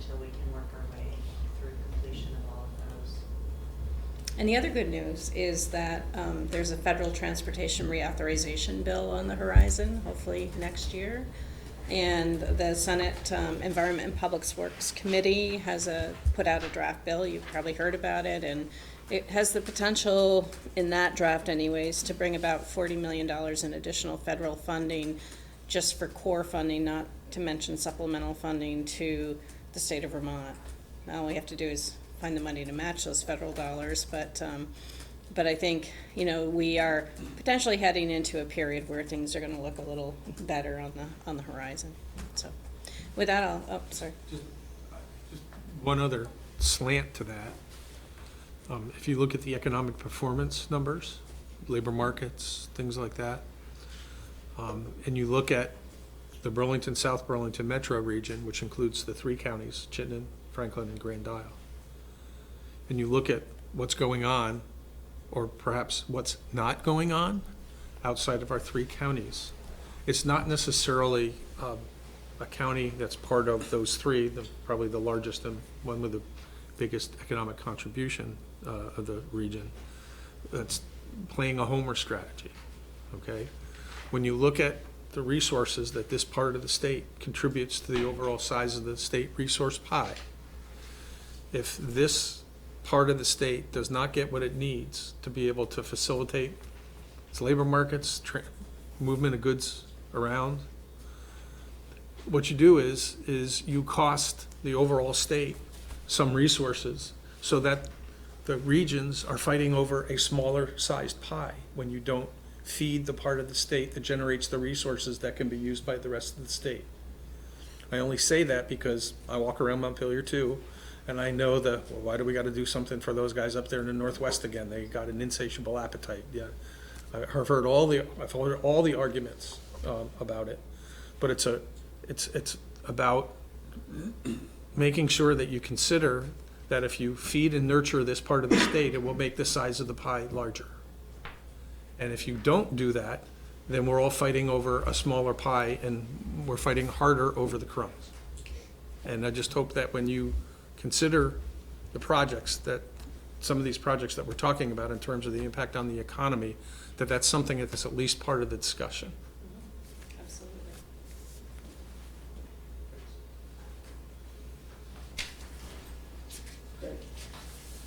Okay. He's pushing me along now. All right, I feel it. As you can tell, we've been waiting for you to come a long time. So as you'll see, as kind of the 3, stage 2, 3, and 4 of that Williston job, they currently are not funded. But as Joe kind of talks about the new prioritization process, it'll kind of give a feel for how those might be prioritized within the system. Jesse, could you just talk for a moment about the infra grant that we applied for, Yep. but unfortunately weren't funded for in this first time around? Yes. So V-Trans applied for a grant, I think it was about $120 million, that would have been used to repair or replace interstate bridges. And one of the bridges that was proposed under that grant was actually the Exit 12 overpass. And some of the things that we were kicking around, and this kind of goes to Michelle's point about the strain on budget, if you will. We're trying to get creative too. So as we were thinking about the infra grant and the impacts that project would have, we were thinking about how we could bundle work and potentially go out with a larger design build project, for example, that might include some of the DDI or the shared use path under the infrastructure as well, as a way to minimize some of those costs associated with the project. So in terms of it sounds like you have to replace that structure at some point. Yep. Is that included in this $21 million cost for the DDI, or is that in? So I believe in the initial estimate there was some cost for bridge work. So you can look at the estimate for the Colchester project, which is a DDI, approximately the same size and scope, and that's just under 12 million. But they're not replacing the bridges. Correct. That's the Correct. selling point. And that's Yeah. what I'm trying to say is, the piece with Colchester is 12 million without the bridges, and the initial estimate for Williston was 21. So we're looking for ways to get creative, to get more work done. And we'll continue to do that, you know, as we look at the projects on this list and others as they arise. So the next project on the list is also in Williston, at the intersection of Industrial Ave, Mountain View, and 2A. The project is in preliminary plan development right now, aiming for 23 construction. This project as well is going to have significant utility relocation and some relatively significant impacts to adjoining properties. So Chris, this could be one too where, you know, I don't think there's any municipal utilities on this route, on this project, but it could be one where we can kind of continue that relationship and maybe see some efficiencies. So Sue, I don't know if you want to touch on the next three, just candidate projects? Well, I don't, what do you want me to touch on? Well, just any sort of update on what they are, where they stand, or... Well, I can explain what a candidate project is. A candidate project is a project that we have put in our budget capital program to the legislature. That's a project we intend to work on at some point, but we don't have any resource allocated to it at this time. So those are all these Circ Alternative 3 projects that show as candidate. That means that we are recognizing that they are going to be done at some time, but there are no resources allocated to them at this time, or not in the foreseeable future. So I can read what's on here. Because I wasn't involved with the Circ Alternatives process, so I can read what's on here, but we actually haven't started any real scoping design work on these projects. What I can say about these projects is they are all eligible for the Bike Ped program, grant program, and we had encouraged the town of Williston to sort of continue on a parallel path to waiting for these projects by applying for the Bike Ped program if they wanted to move them ahead more quickly. And actually on the third one, a new Harvest Lane Taft Corner sidewalk, and there's another little section. I believe those have both been completed at this time through the Bike Ped program. So the town has been seeking out some small chunks of funding to get a few of these done. But Michelle is correct.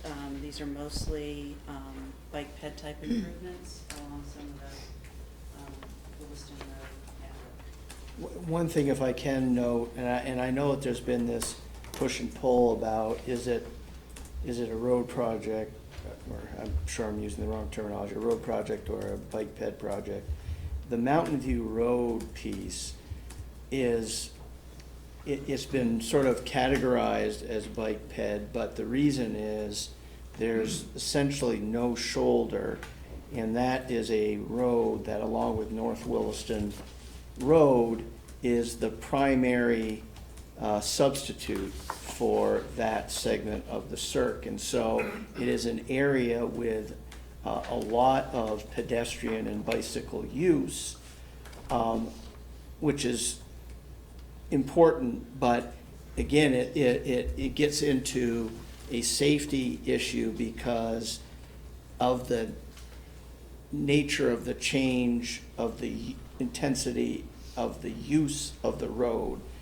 If it was just Mountain View Road the way it would have been if the circ had been built, there probably wouldn't be the need for it. But because when it was originally built, it just doesn't have much in the way of shoulders at all, and because the intensity of the use was going to increase given that the circ wasn't going to be built, there's that component to it. So it's not just, unlike, I would say there's the US 2 Taft Corners to Williston Village shared use pathway. That would be a lovely thing to have someday, probably needed to some degree more over time, but not, from my perspective, something that is screaming out for prioritization, because there are shoulders. Another thing that's it's US 2, it's got enough to handle additional traffic. That's a distinction from the Mountain View Road project, which is very narrow. And so what I'm always afraid, and you have to put things into categories, is that if it gets put into the bike ped category as, oh, we just need something that's good for bike ped, it might ignore the fact that it's related to the fact that the nature of the use of the road and its narrowness is what is triggering that. Can I also ask a question? I'm noticing that these are labeled local and, colored yellow. Is that trying to indicate that the town needs to take the lead on this? And it be applying for grants, and it's a town project? Because you'll see the Crescent Connector and the Essex Junction, other projects are local as well. What that means is that we have entered into a grant with them through our group, Municipal Assistance Group, and we are providing oversight of those projects because there are federal aid funds, but that the construction bids will be advertised by that municipality, and they are hiring, consultants to help them with them, just like any other project that comes through our group. So it's the contracting responsibility and the day-to-day responsibility of the project, whether it resides with the locals or if it's V-Trans staff that's actually developing the project and advertising it. Locally managed. Locally managed. So it is dependent on the town taking the lead. Yeah, once we identify the funding for them, we would be asking them to take the lead to manage the project. So this is also indicating V-Trans is willing to make some significant financial investment to be determined. Yes. Okay. Yeah.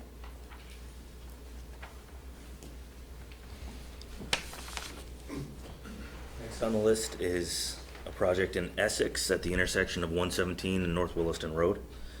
This is a project that, through the scoping efforts, it was kind of a roundabout or signal, and it wasn't real clear coming out of the scoping report. So we worked with the community, and there will be a signal that will be installed there with new turn lanes. Currently in design, proposing advertisement in late '21 with construction in '22. Stop smiling at me. It would have been a much longer meeting if you had said there was going to be a roundabout there. So I should have done that. Next time I'm back, I'll say it's a roundabout, okay? If you thought Chris gave you a speech.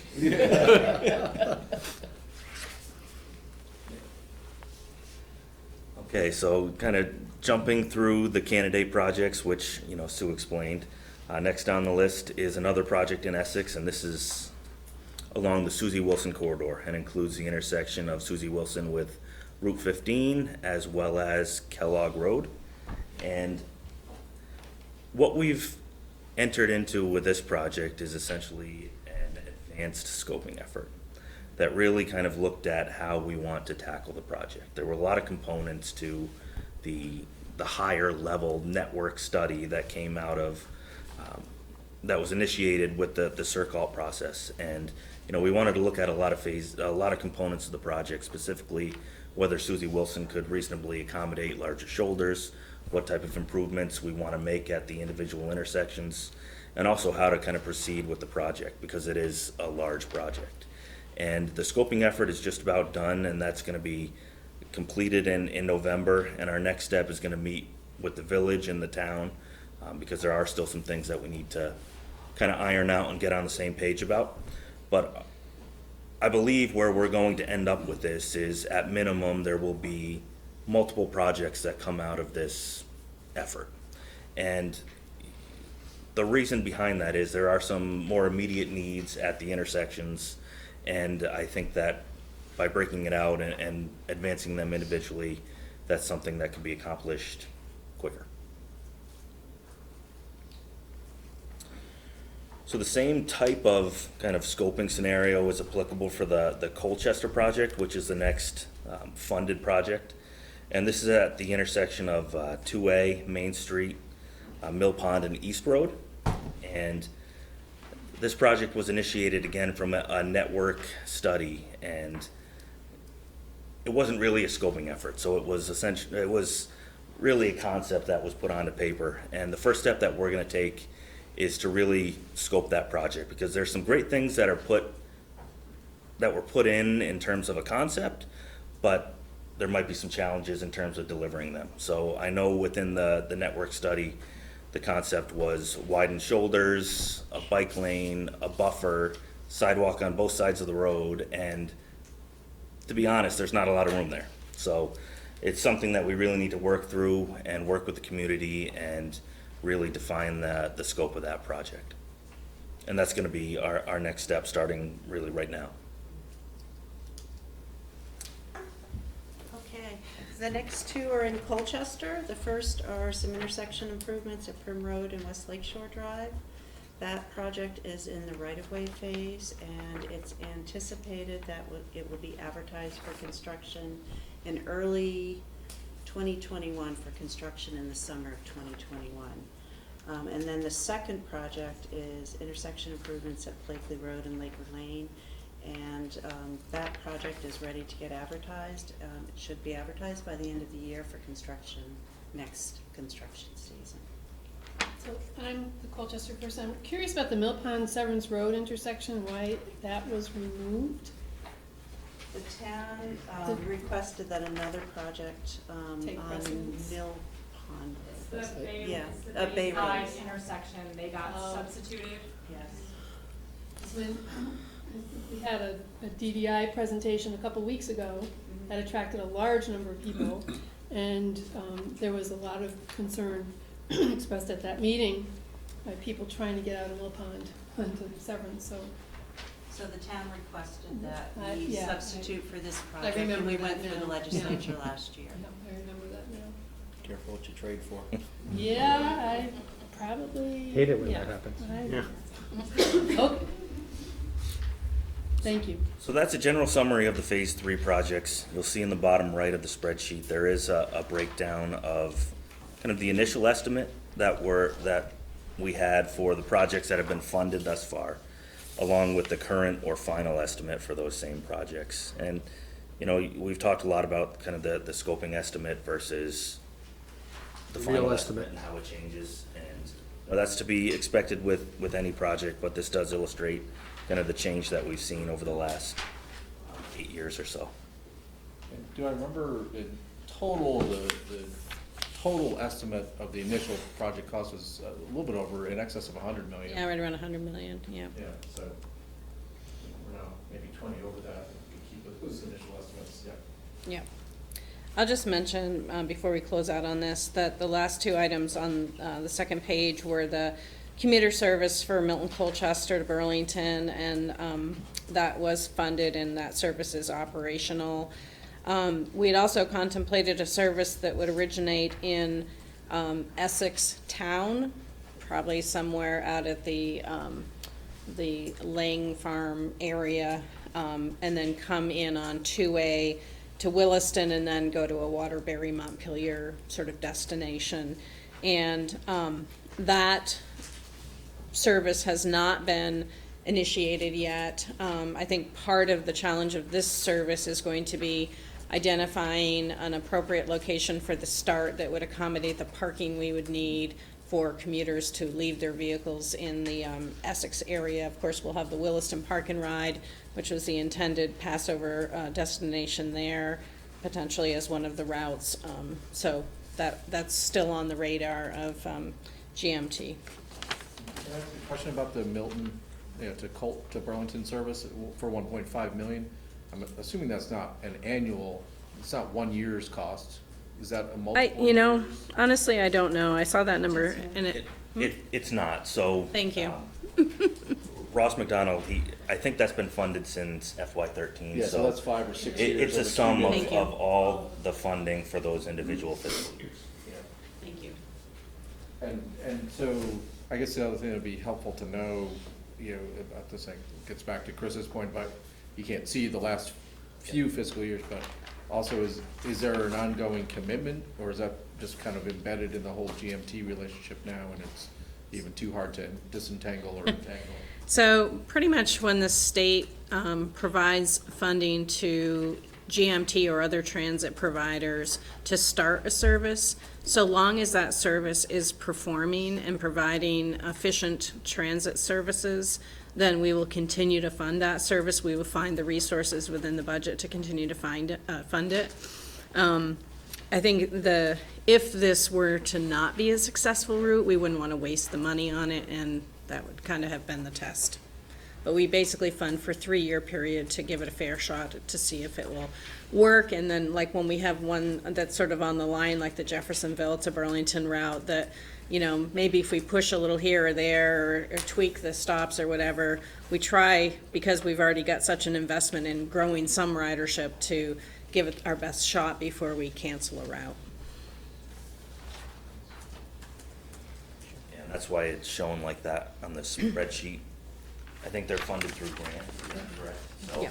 the grant is funded through FY20 and beyond that. Yeah, we just year to year renew.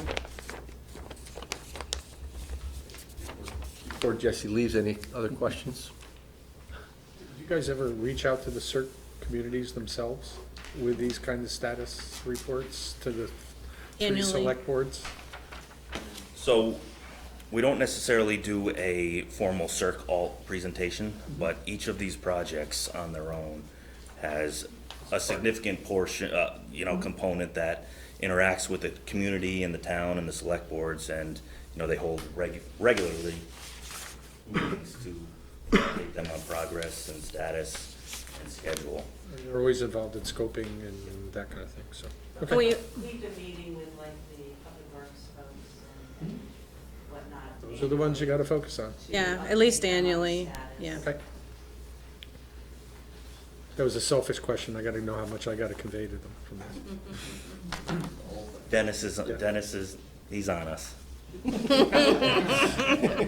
gonna miss him when he's gone. Joe, I'm gonna let you take my seat. Or do you have a? Does Joe want to come up here? Thanks, Jesse. Thanks, sir. Okay.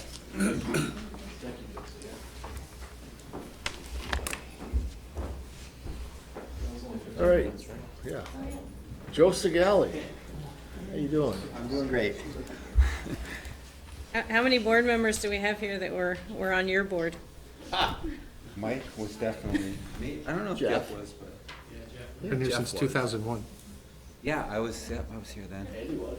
2005. I thought you just left like 2 years ago. Yeah. Things like that, doesn't it? Left first, you or him? Yeah. Michelle and I did not overlap until now. Till now. Yeah, it was inevitable. You end up working with everybody in Vermont eventually. Well, welcome, Joe. Thank you. Long time no see. All right, apparently I can't read or type, one or the other. At least the vacuum isn't going.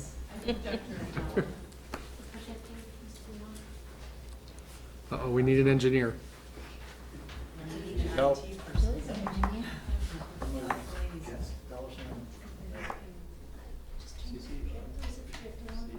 Oh, yeah, that's not the issue. That I know how to work, Or is the password? yeah. Yeah. Different, sorry, get it right. They're keeping it from you. I know.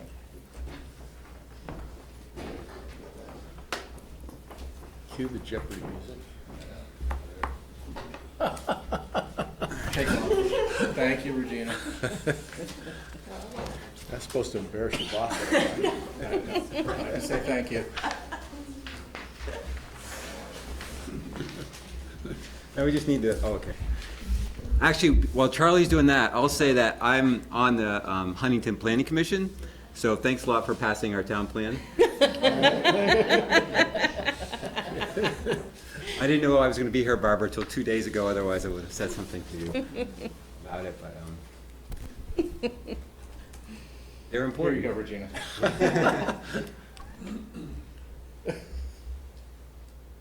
Oh, so, there you go. Okay. Sure. See, all I gotta do is get out of Charlie's hands. Thank you for holding it. Okay, so I don't know how much time I have, but, this You have is 2 a- minutes. We don't leave No. until 10 PM. because this is a long presentation. But I wanted to talk about the prioritization process, the way it was the way it is now and kind of where we're heading. And, because there's some important history here. And really, kind of maybe before 2004 or so, V-Trans was overwhelmed, and projects came from a lot of different directions. And I can remember when I was here way back then asking the previous program development director, who's no longer there, I'm like, how do projects get on the capital program? And he said, I decide what gets on the capital program. Right? So it was what he decided. It was what legislators wanted, and as a result, we were just overloaded, and so projects back up, and priorities change, and so on. So, and around 2004, 2005, V-Trans started developing a prioritization process that was kind of focused on asset management, which is where we are now, and that got codified in 2008 by the legislature, and that kind of gives you, this is the highway in the highway mode for the most part, and you'll see many of these criteria in the statute if you want to go look it up. I put on top there is what the regional priority is. So I think you all know, and you do it, maybe your TAC does it, I don't know if the board does it. But you provide feedback into the prioritization process, right? Anywhere from 15 to 20 points, and that's a really important part of the prioritization process now. And so, and a lot of the criteria are technical, but many of these projects here are really being generated through the V-Trans asset management system, our bridge management system, pavement management system, safety, and so on. And in a lot of ways, what you're really doing is prioritizing projects that we're going to do anyway. And I mean, we're doing it in a more orderly way, but there's, we're not really selecting projects. So it's really about when they happen, not if they're going to happen. If a bridge needs to be replaced, we're going to fix it eventually. There's very few bridges that get posted. Roads that are in poor condition do get fixed eventually. We touch every single road and every single bridge throughout the whole state. We also have developed, systems for aviation, public transit, and rail that guide our decision making. Again, I'm not going to go through these in detail, but we have a fairly rigorous process. And then we have a bunch of grants. Some of them are competitive grants. The ones on top, which all of those are actually in Sue's. Is Sue still here? Oh, there she is. The ones that are on the top are all Sue's competitive grant programs. And the ones on the bottom are kind of more traditional grants, like town highway structures grants are given out by our districts, state-only funds, and they work with the towns and they kind of balance what the needs are, so it's not like a competitive process. And of course, disaster type funding is based on needs and so on. So these are not going to change right now. We don't have any plans on changing these. I mean, these have a long track record and they're really important. I think a lot of, some of the projects on the CERC alt list you were looking at are probably funded like through the Transportation Alternatives Program or even the Bike and Pedestrian Program. Okay, so those are all staying the same. So where we're going now is, it's kind of a long-winded acronym, but it's the project selection and prioritization process. And the key word there is selection, I think, because previous to this, like I said, we were just generating projects through our normal systems. You were helping us, prioritize those and they move forward in general. So now we're adding selection to the process and, performance-based, of course, and we're thinking about the transportation value of all of these projects and trying to come up with we did come up with sort of a common framework for scoring projects. And as I was looking at the ECOS chart over there, you'll see in a second, it's a lot of the same themes that are there. And it's the idea that transportation has more value than we're not just moving vehicles and people around. We're trying to achieve other goals. So, the biggest goal in my mind is, that this is on the left. This is how a planner looks at it. This is the big picture. It's, we have an asset management and safety track, which is very similar to the way that we're doing things now. What we've been missing over the last 15 years is projects that we're calling modernization and efficiency. Capacity projects is a good example of those sorts of projects. And we've sort of had a challenge where when communities want something done, they want a traffic signal put in, or they want a new road build. We're sort of we're like, well, we don't really have the capacity to do that, financial capacity, and what you're asking for doesn't really quite fit into what we're trying to do. So we've come up with this new system that builds off the existing system, but the ultimate goal, right, that everybody has is to get their projects funded and built. And that's really what this is. So we have these 2 tracks. It's going through this new project prioritization process, and it should lead to projects being added to the capital program. We did a whole bunch of engagement. We spent, several months, maybe six months to a year, I can't remember how long, but meeting with all these different stakeholders, including the regional planning commissions, try to understand what's important, what do they want to see, how do they want to see this process work, and got lots of feedback. And so this is what we've come up with for the scoring criteria, and it addresses the 5 modes that you can see up there. So there's safety, that there's nothing new there, right? Asset condition, which is again bridges, bridge condition, pavement condition, rail condition, and using a lot of our same methods. What we're really trying to do with asset condition, this is a little bit of a change, but you might have heard this mantra, which is the right treatment at the right time. So you might have heard some complaints about, well, why are you paving the interstate? We're paving the, it seemed to be okay. We're paving the interstate because it financially made sense to do it now before it got so bad, right? And it's a high volume road. So we're saving money. It may seem like that's a waste of money because it was maybe in fair condition, but there's a point at which it just makes sense to make the investment, and you get longer life out of it. So we've kind of refashioned it a little bit to think about that. Mobility and connectivity has to do with, mobility is really related to traffic congestion, and thinking about, conventional level of service and delay. And that's 8 of those 15 points. And connectivity has to do with bike and ped connectivity more than anything else. Like, does this project, improve the connectivity for cyclists between this point and that point? Like the connection under exit 12 in Williston, right? That's a great example. Park and ride over here, bunch of stuff down, Taft Corners down here. So it's thinking about those sorts of things. Community has to do with town plans and regional plans, and is it, consistent with those, and is it supporting some aspect of that? Economic access. So this is one of the toughest things to do with transportation, unless you want to hire an economist, right? And most states, state DOT struggle with this one, but so for the moment we're doing something very simple, which is how many jobs are within a quarter or a half mile of a transportation facility. We have a map that kind of shows that, and it's at least recognizing how important this is. Environment, it has to do with not just us meeting our legal requirements, for stormwater permits, for example, because we have to do that, so you don't get any extra points. What a project would get extra points for is more like environmental stewardship. Are you upsizing a culvert to accommodate aquatic organism passage, or wildlife moving back and forth? Are we doing something to help reduce greenhouse gases, for example? That sort of thing.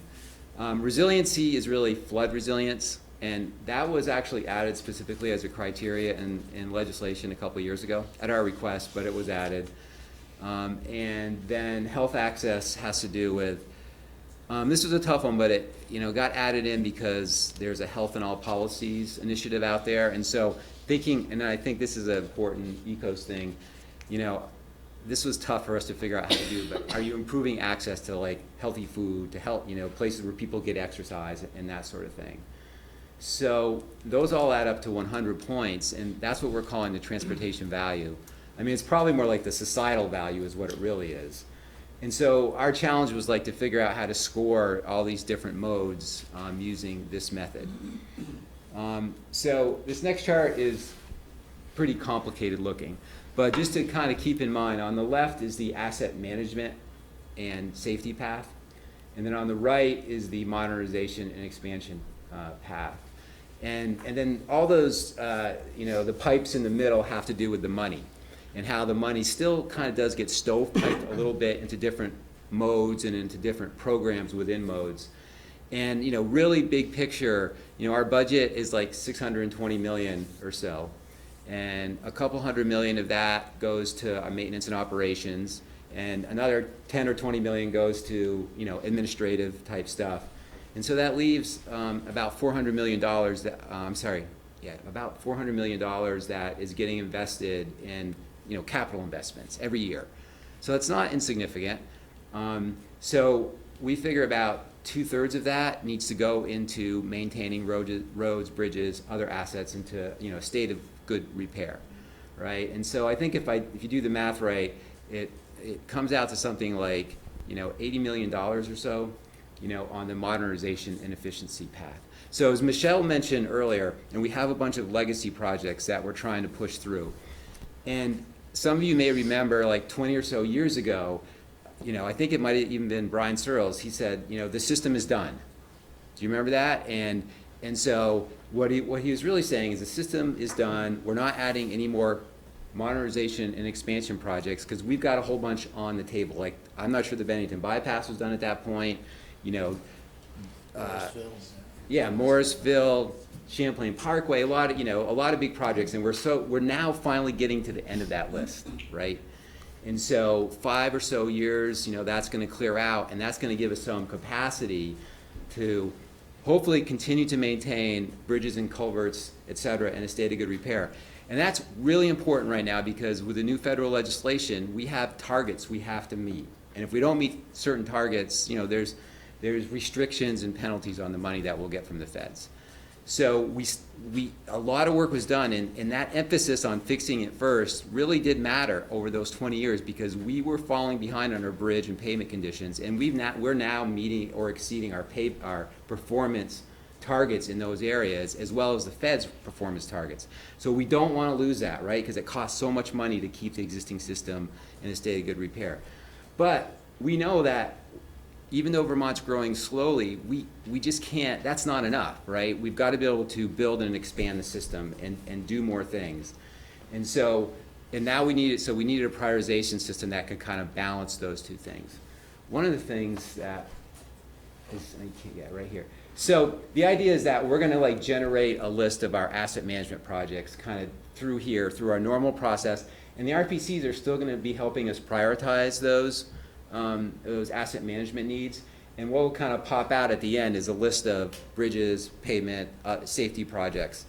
And that'll make its way down. And we actually will apply the VPSB2 criteria after we do that sort of engineering analysis of here are the projects we really think we need to do. And there might be some tweaking, but that's how we see it working. So what's going to pop out at the bottom here is a bunch of projects. And it's going to be put in this thing called harmonization, which people have made fun of, but it actually is really important because we're also going to have on the right side a bunch of project ideas that are being generated from the communities, maybe even from VTrans, of different needs. And a good example of that is Route 100 between exit, at the Waterbury exit up to Stowe, and that's been a major reconstruction project. And so if you go up there, you'll see there's bike lanes now. We've added a traffic signal at Guptill Road, the next intersection up, maybe a turn lane here or there. So the idea of harmonization is as ideas are kind of generated through the normal transportation planning process, can we incorporate them into these asset management projects? Because we can do that a lot more cost effectively than having them as standalone projects. And so these aren't just simple, resurfacing, like putting 1 or 2 inches of pavement on top of an existing road. This is when we're going down to the base. And we're making some more changes. So that's going to be a really key tool for us, and we're focusing our corridor planning on where are we doing these projects next, so we can kind of get out ahead of that. So just to talk about the modernization expansion process a little bit. I wouldn't have done this like this, but so the idea is that ideas sort of pop up from a lot of different ways. One example, is the I-9 corridor study, which you guys are starting right now, and that's going to create, a list of recommendations that are going to come out of it, and that'll come out pretty refined. But a lot of the ideas that we get from communities are not really defined all that much. Like we just got one from down at Route 10 down between Hanover and Norwich. And they need to do something. Well, we don't really know what, right? So it's kind of an idea, and so, but it's there, right? It's like, can you help us? And so it needs to be sort of refined in this bucket right here, and then we have a more qualitative scoring method for those 8 criteria, where those sorts of ideas and needs will get screened out. The good ones will make it through the next step. The bad ones are just going to churn around in here. and eventually they'll become sludge at the bottom. And we'll have to make a decision, right? You know, are we gonna do something with these or not? So then it moves over to this bucket, and we'll start to map these so we know where they are, so we can think about how we can harmonize some of these ideas with our asset management investments. But others will just have to be scoped, and with more detail on design and more definition. And once they're scoped, they're going to get a much more rigorous evaluation of those criteria, right? So numbers will be put on those, and eventually that's when they make it onto the capital program. And there's going to be certain constraints on these, like this is kind of like the valve where there's dollar constraints on how we move things forward. You know, so I said 80 million, you know, I mean, it really may depend. And if we fall behind, you know, maybe that'll be 40 million, or maybe some other years it will be different. And this is a simplification because these projects happen over multiple years, right? It's not like, you know, we just put 40 million and set it aside and, you know, carry a project forward. So, but the important thing is here is that this has not existed yet. And so when we got ideas, we were always kind of hemmed and hawed, to be honest with you. Well, I don't know, and I mean, we'll study it and let's kind of see where it goes. And so we're trying to provide this path forward. And so, you know, these are our next steps here.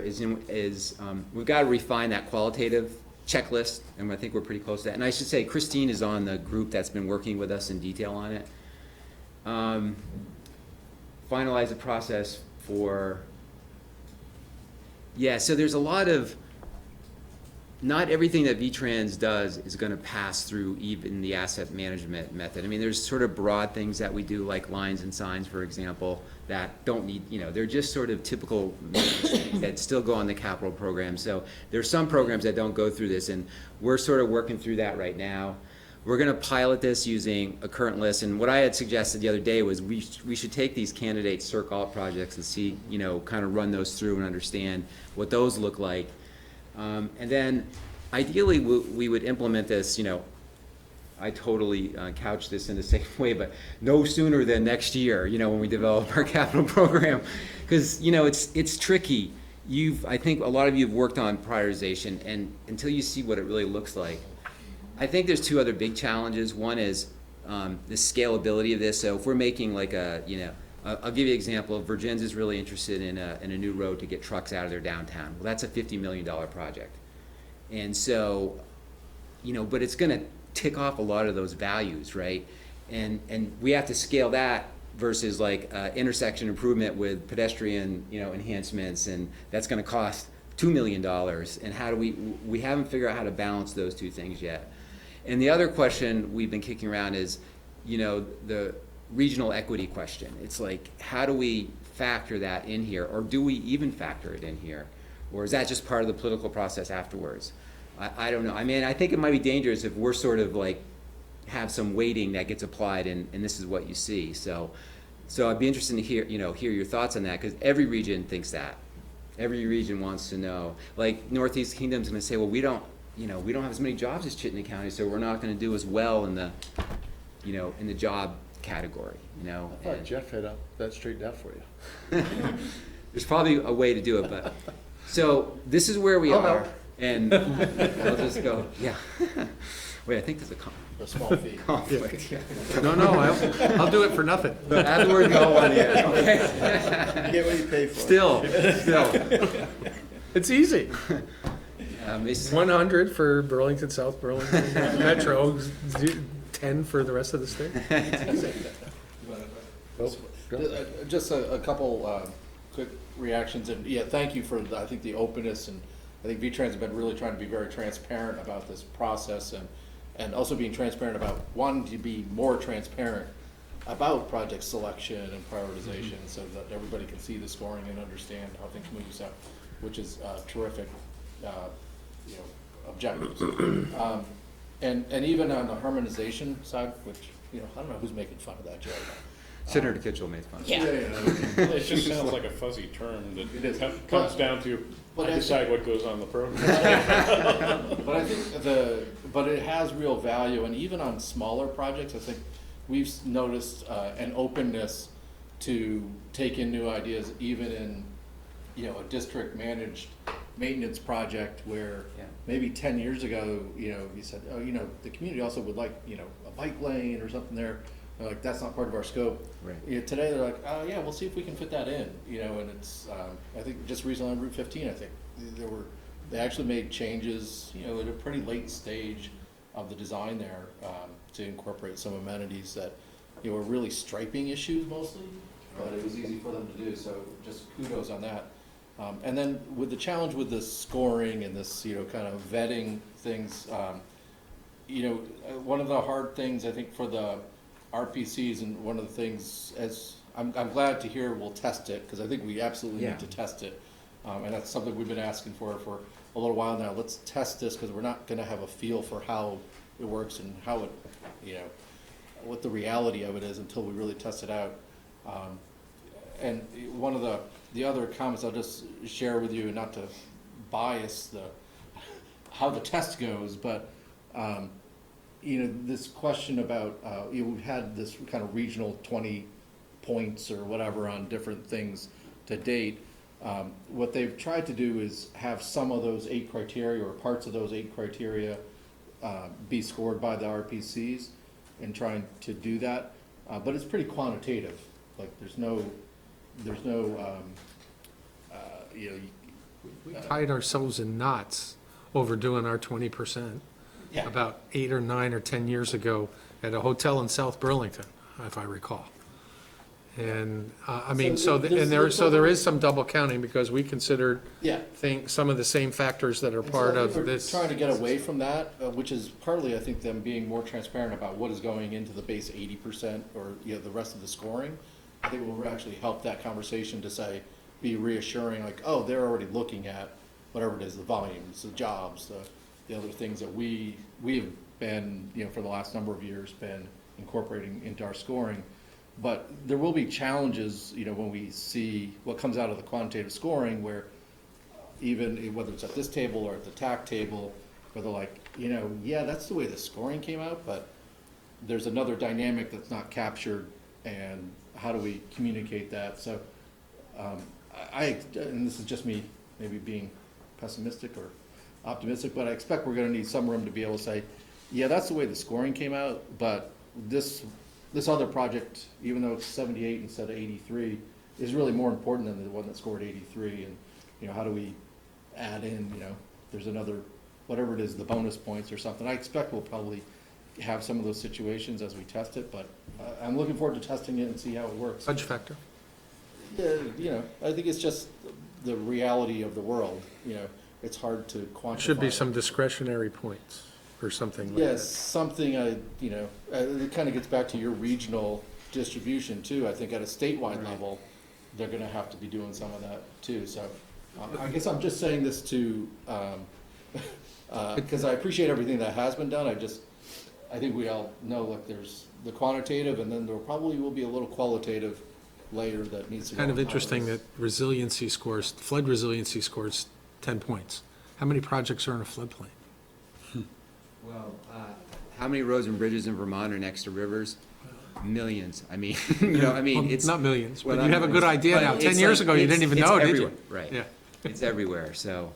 And I think to Charlie's point, we have asked the regions to give us their prioritized list, and that was principally driven by the scoring regions did.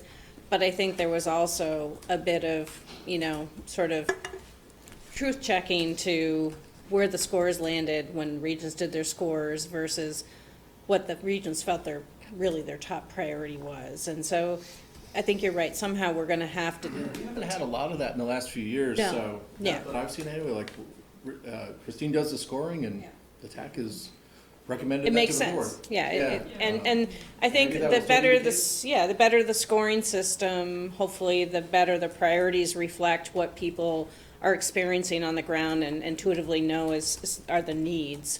I think the other thing the agency is going to be grappling with across the state is not every RPC scored their projects the same way. And you all had a very sophisticated scoring system, as would be expected for an MPO.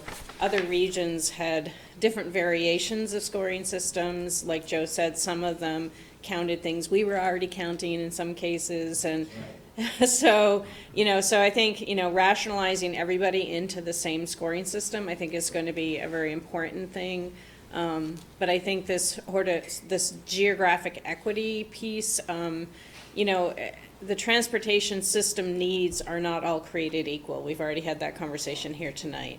But we sort of have to recognize, just like rural electrification, we have to have it everywhere in transportation. And so how are we going to sort of understand how important the needs of for a particular type of project in a rural area of Vermont might be, and how do we address that so that it just doesn't always never make the list if it's a really important function for that community.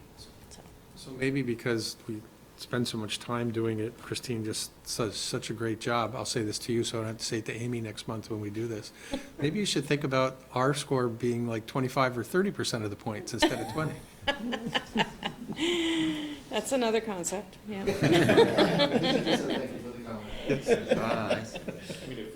So I won't have to say that to you next month. Save 50 million, just put a sign up there, no trucks.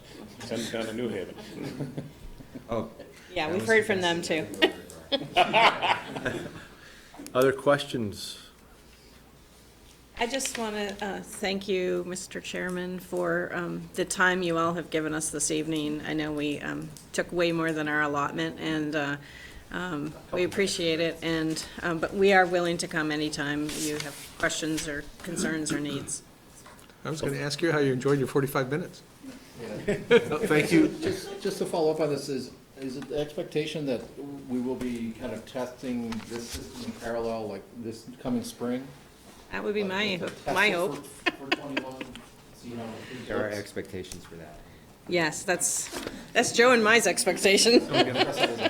So we got another year to play around with Sigali's brainchild? Actually, it's not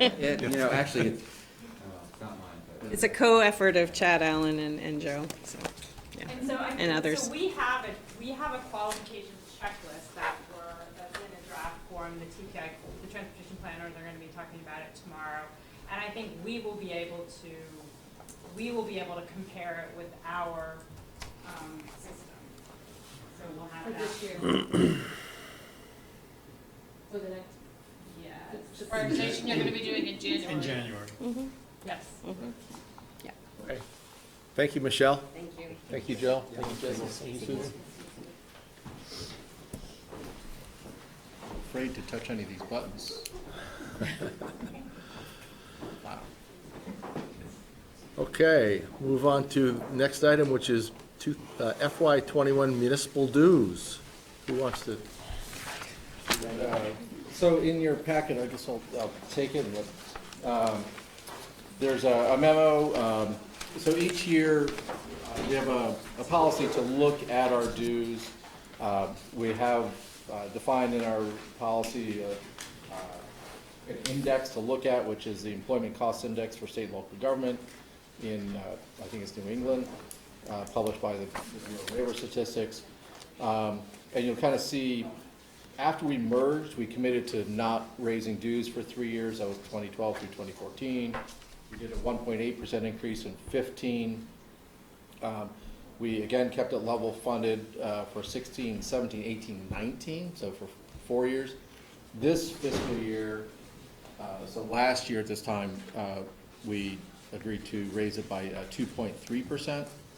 So kind of, and I don't have a strong argument to propose to increase, so the staff is recommending and the executive committee recommended to go with a 0% increase that hopefully everybody will be okay with. Are there any questions? Jeff?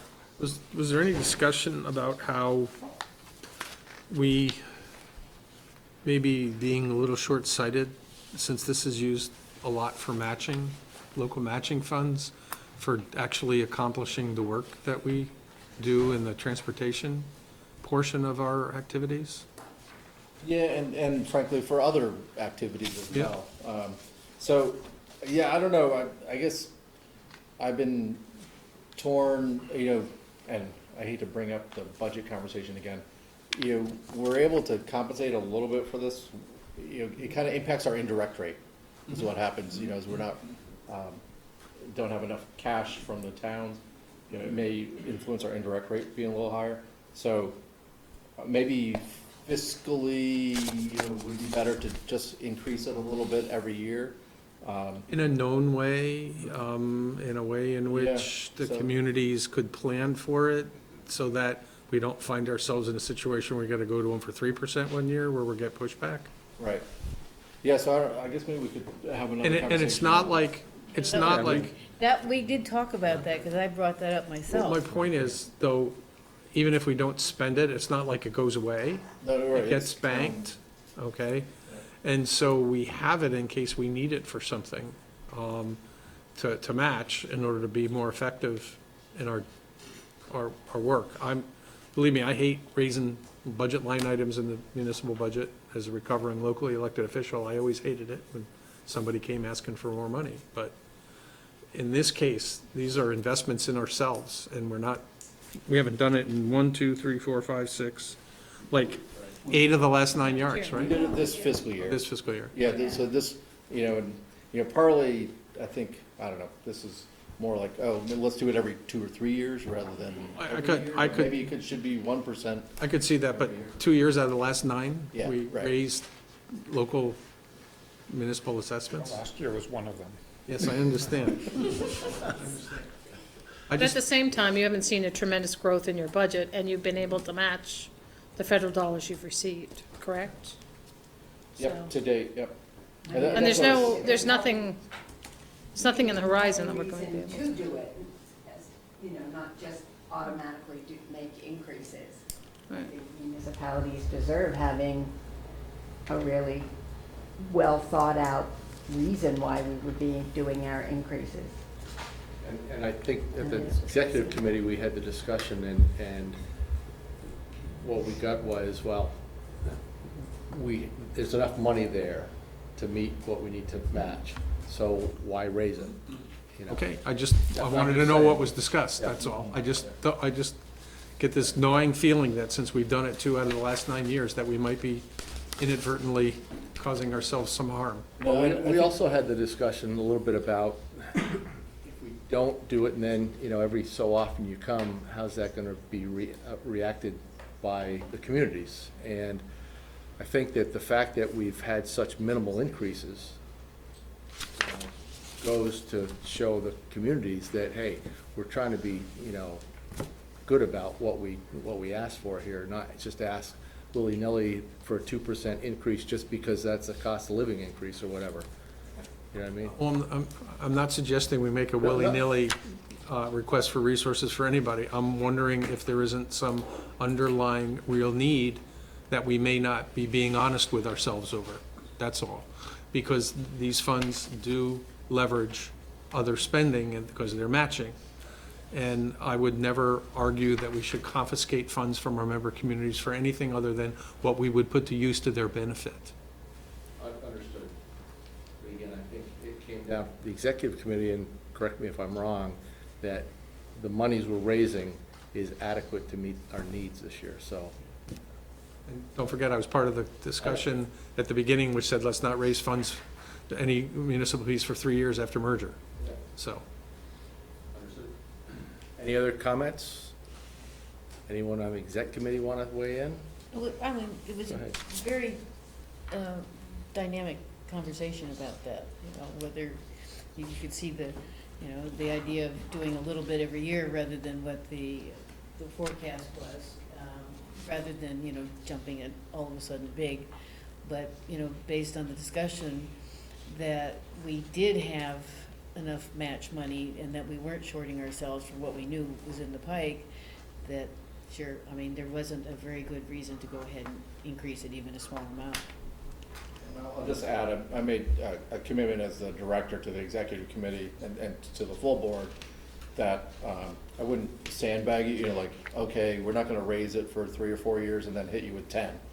This is something that I will be proposing. So I think, Jeff, I will definitely be mindful of, what do we need to keep going? And, in the bigger picture, we're kind of, Peter has retired at the end of September. We're not replacing Peter, so we are trying to be, I think, just just cost conscious and not, hire just because maybe we could. So we're trying to control costs to where we can, so. I think that's appreciated too, and I think you summarized the, discussion fairly well, Catherine. But, it sounds like what you're looking for is sort of a contingency reserve fund. And No, I just want to make sure that we're not going to our communities and asking for money because we are now built an expectation that we won't, yet it may end up that we do not ask for money that we could use to the community's benefit. It's like exercising. Nobody likes to do it, okay? But you can't make a withdrawal unless you make the deposit. So especially for the new members, take a look at what it means to your community because your dues may go up some just because of the formula we use. Thanks, Mike. Yeah, it's based on the equalized grand list, so if your community grand list grew faster than average, you may see a slight increase. If you were under the average, you may see a slight decrease. And these got to go out soon because municipal budgets are. Exactly, yeah, so we vote on it at this meeting so that we can get it out to the municipalities for their budgeting. I'd make a motion that we accept the executive committee recommendation. Second. Is there any further discussion on the motion? Hearing none, all those in favor, please say aye. Aye. Opposed? Abstentions? Motion carries. Is that RPC business? That is our piece of it. RPC or MPO business? I'm asking for clarification because I don't know. This is one of those ones that's kind of, exactly. I didn't vote, so I did the right thing. Would you like to? No. But if you could. The minutes won't reflect it anyway, so. All right, so Chair and Executive Director report. Go first. No, none. I follow my predecessors. I will not take 15 minutes. Just to let you know that we're hosting a Community Justice Summit. We have 5 community justice centers in Chittenden County, and the town managers and Department of Corrections, the money's been flat in terms of state funding there, or maybe decreasing, and so having a conversation about how to look at providing those services in a better way. So that is actually in 2 weeks. I'll let you know next month how it went. Regional dispatch update. I think the Chittenden County Public Safety Authority is closing in on some recommendations about how much staffing to have and kind of the layout for the center. So they've hired a consultant to do the final cost estimates and kind of honed in on kind of the scope and scale of the operation now. So they should be getting information to the municipalities, again, for the budget cycle. I think within the next maybe 6 weeks or so. I think they owe it to the towns by December 1st. C is, this is just a heads up, and I think on the back here, I thought this might be a November item. I think it's probably more likely to be a January item now. But CATMA, the Chittenden Area Transportation Management Association, just completed or is completing a strategic planning exercise, and just it was most notable for me because they talked about strengthening their partnership with the RPC, which is always nice. But I think they're interested in maybe using some of our business office services, maybe even co-locating with us. And so I'm not sure. They may also look at, I encourage them to look at some other options also. But just if they are really interested in getting closer to us, we'll have them in front of the board to talk more about that. So that's just more of a heads up for January. And then just legislative breakfast, we'll talk more about this next month, and for the December 10th legislative breakfast, and any topics. So please feel free to email me or call me in the meantime if you have something you think we should talk about. Otherwise, we'll be kind of following up on items for the most part. Okay. Committee liaison activities and reports are in your packet. Are there any questions on those? Okay, members' items, other business? Seeing none, we'll move to executive session. We want to go into executive session, correct? Yes, please. I would move we enter executive session to discuss potential litigation, the premature disclosure of which would prejudice the CCRPC. Second. Is that Jackie, second? Okay. All those in favor? Aye. Opposed? Is that to include board members and staff only? Yeah, board members and. So I amend my motion. Amy. And I'm going to recuse myself because my firm represents one of the involved parties, so I bid you a fair adieu. Okay. Thanks, Chris. Who from the staff is coming? Anyone? Yeah, if, just Elaine and I can stand here. There won't be any, business, coming out of the executive session,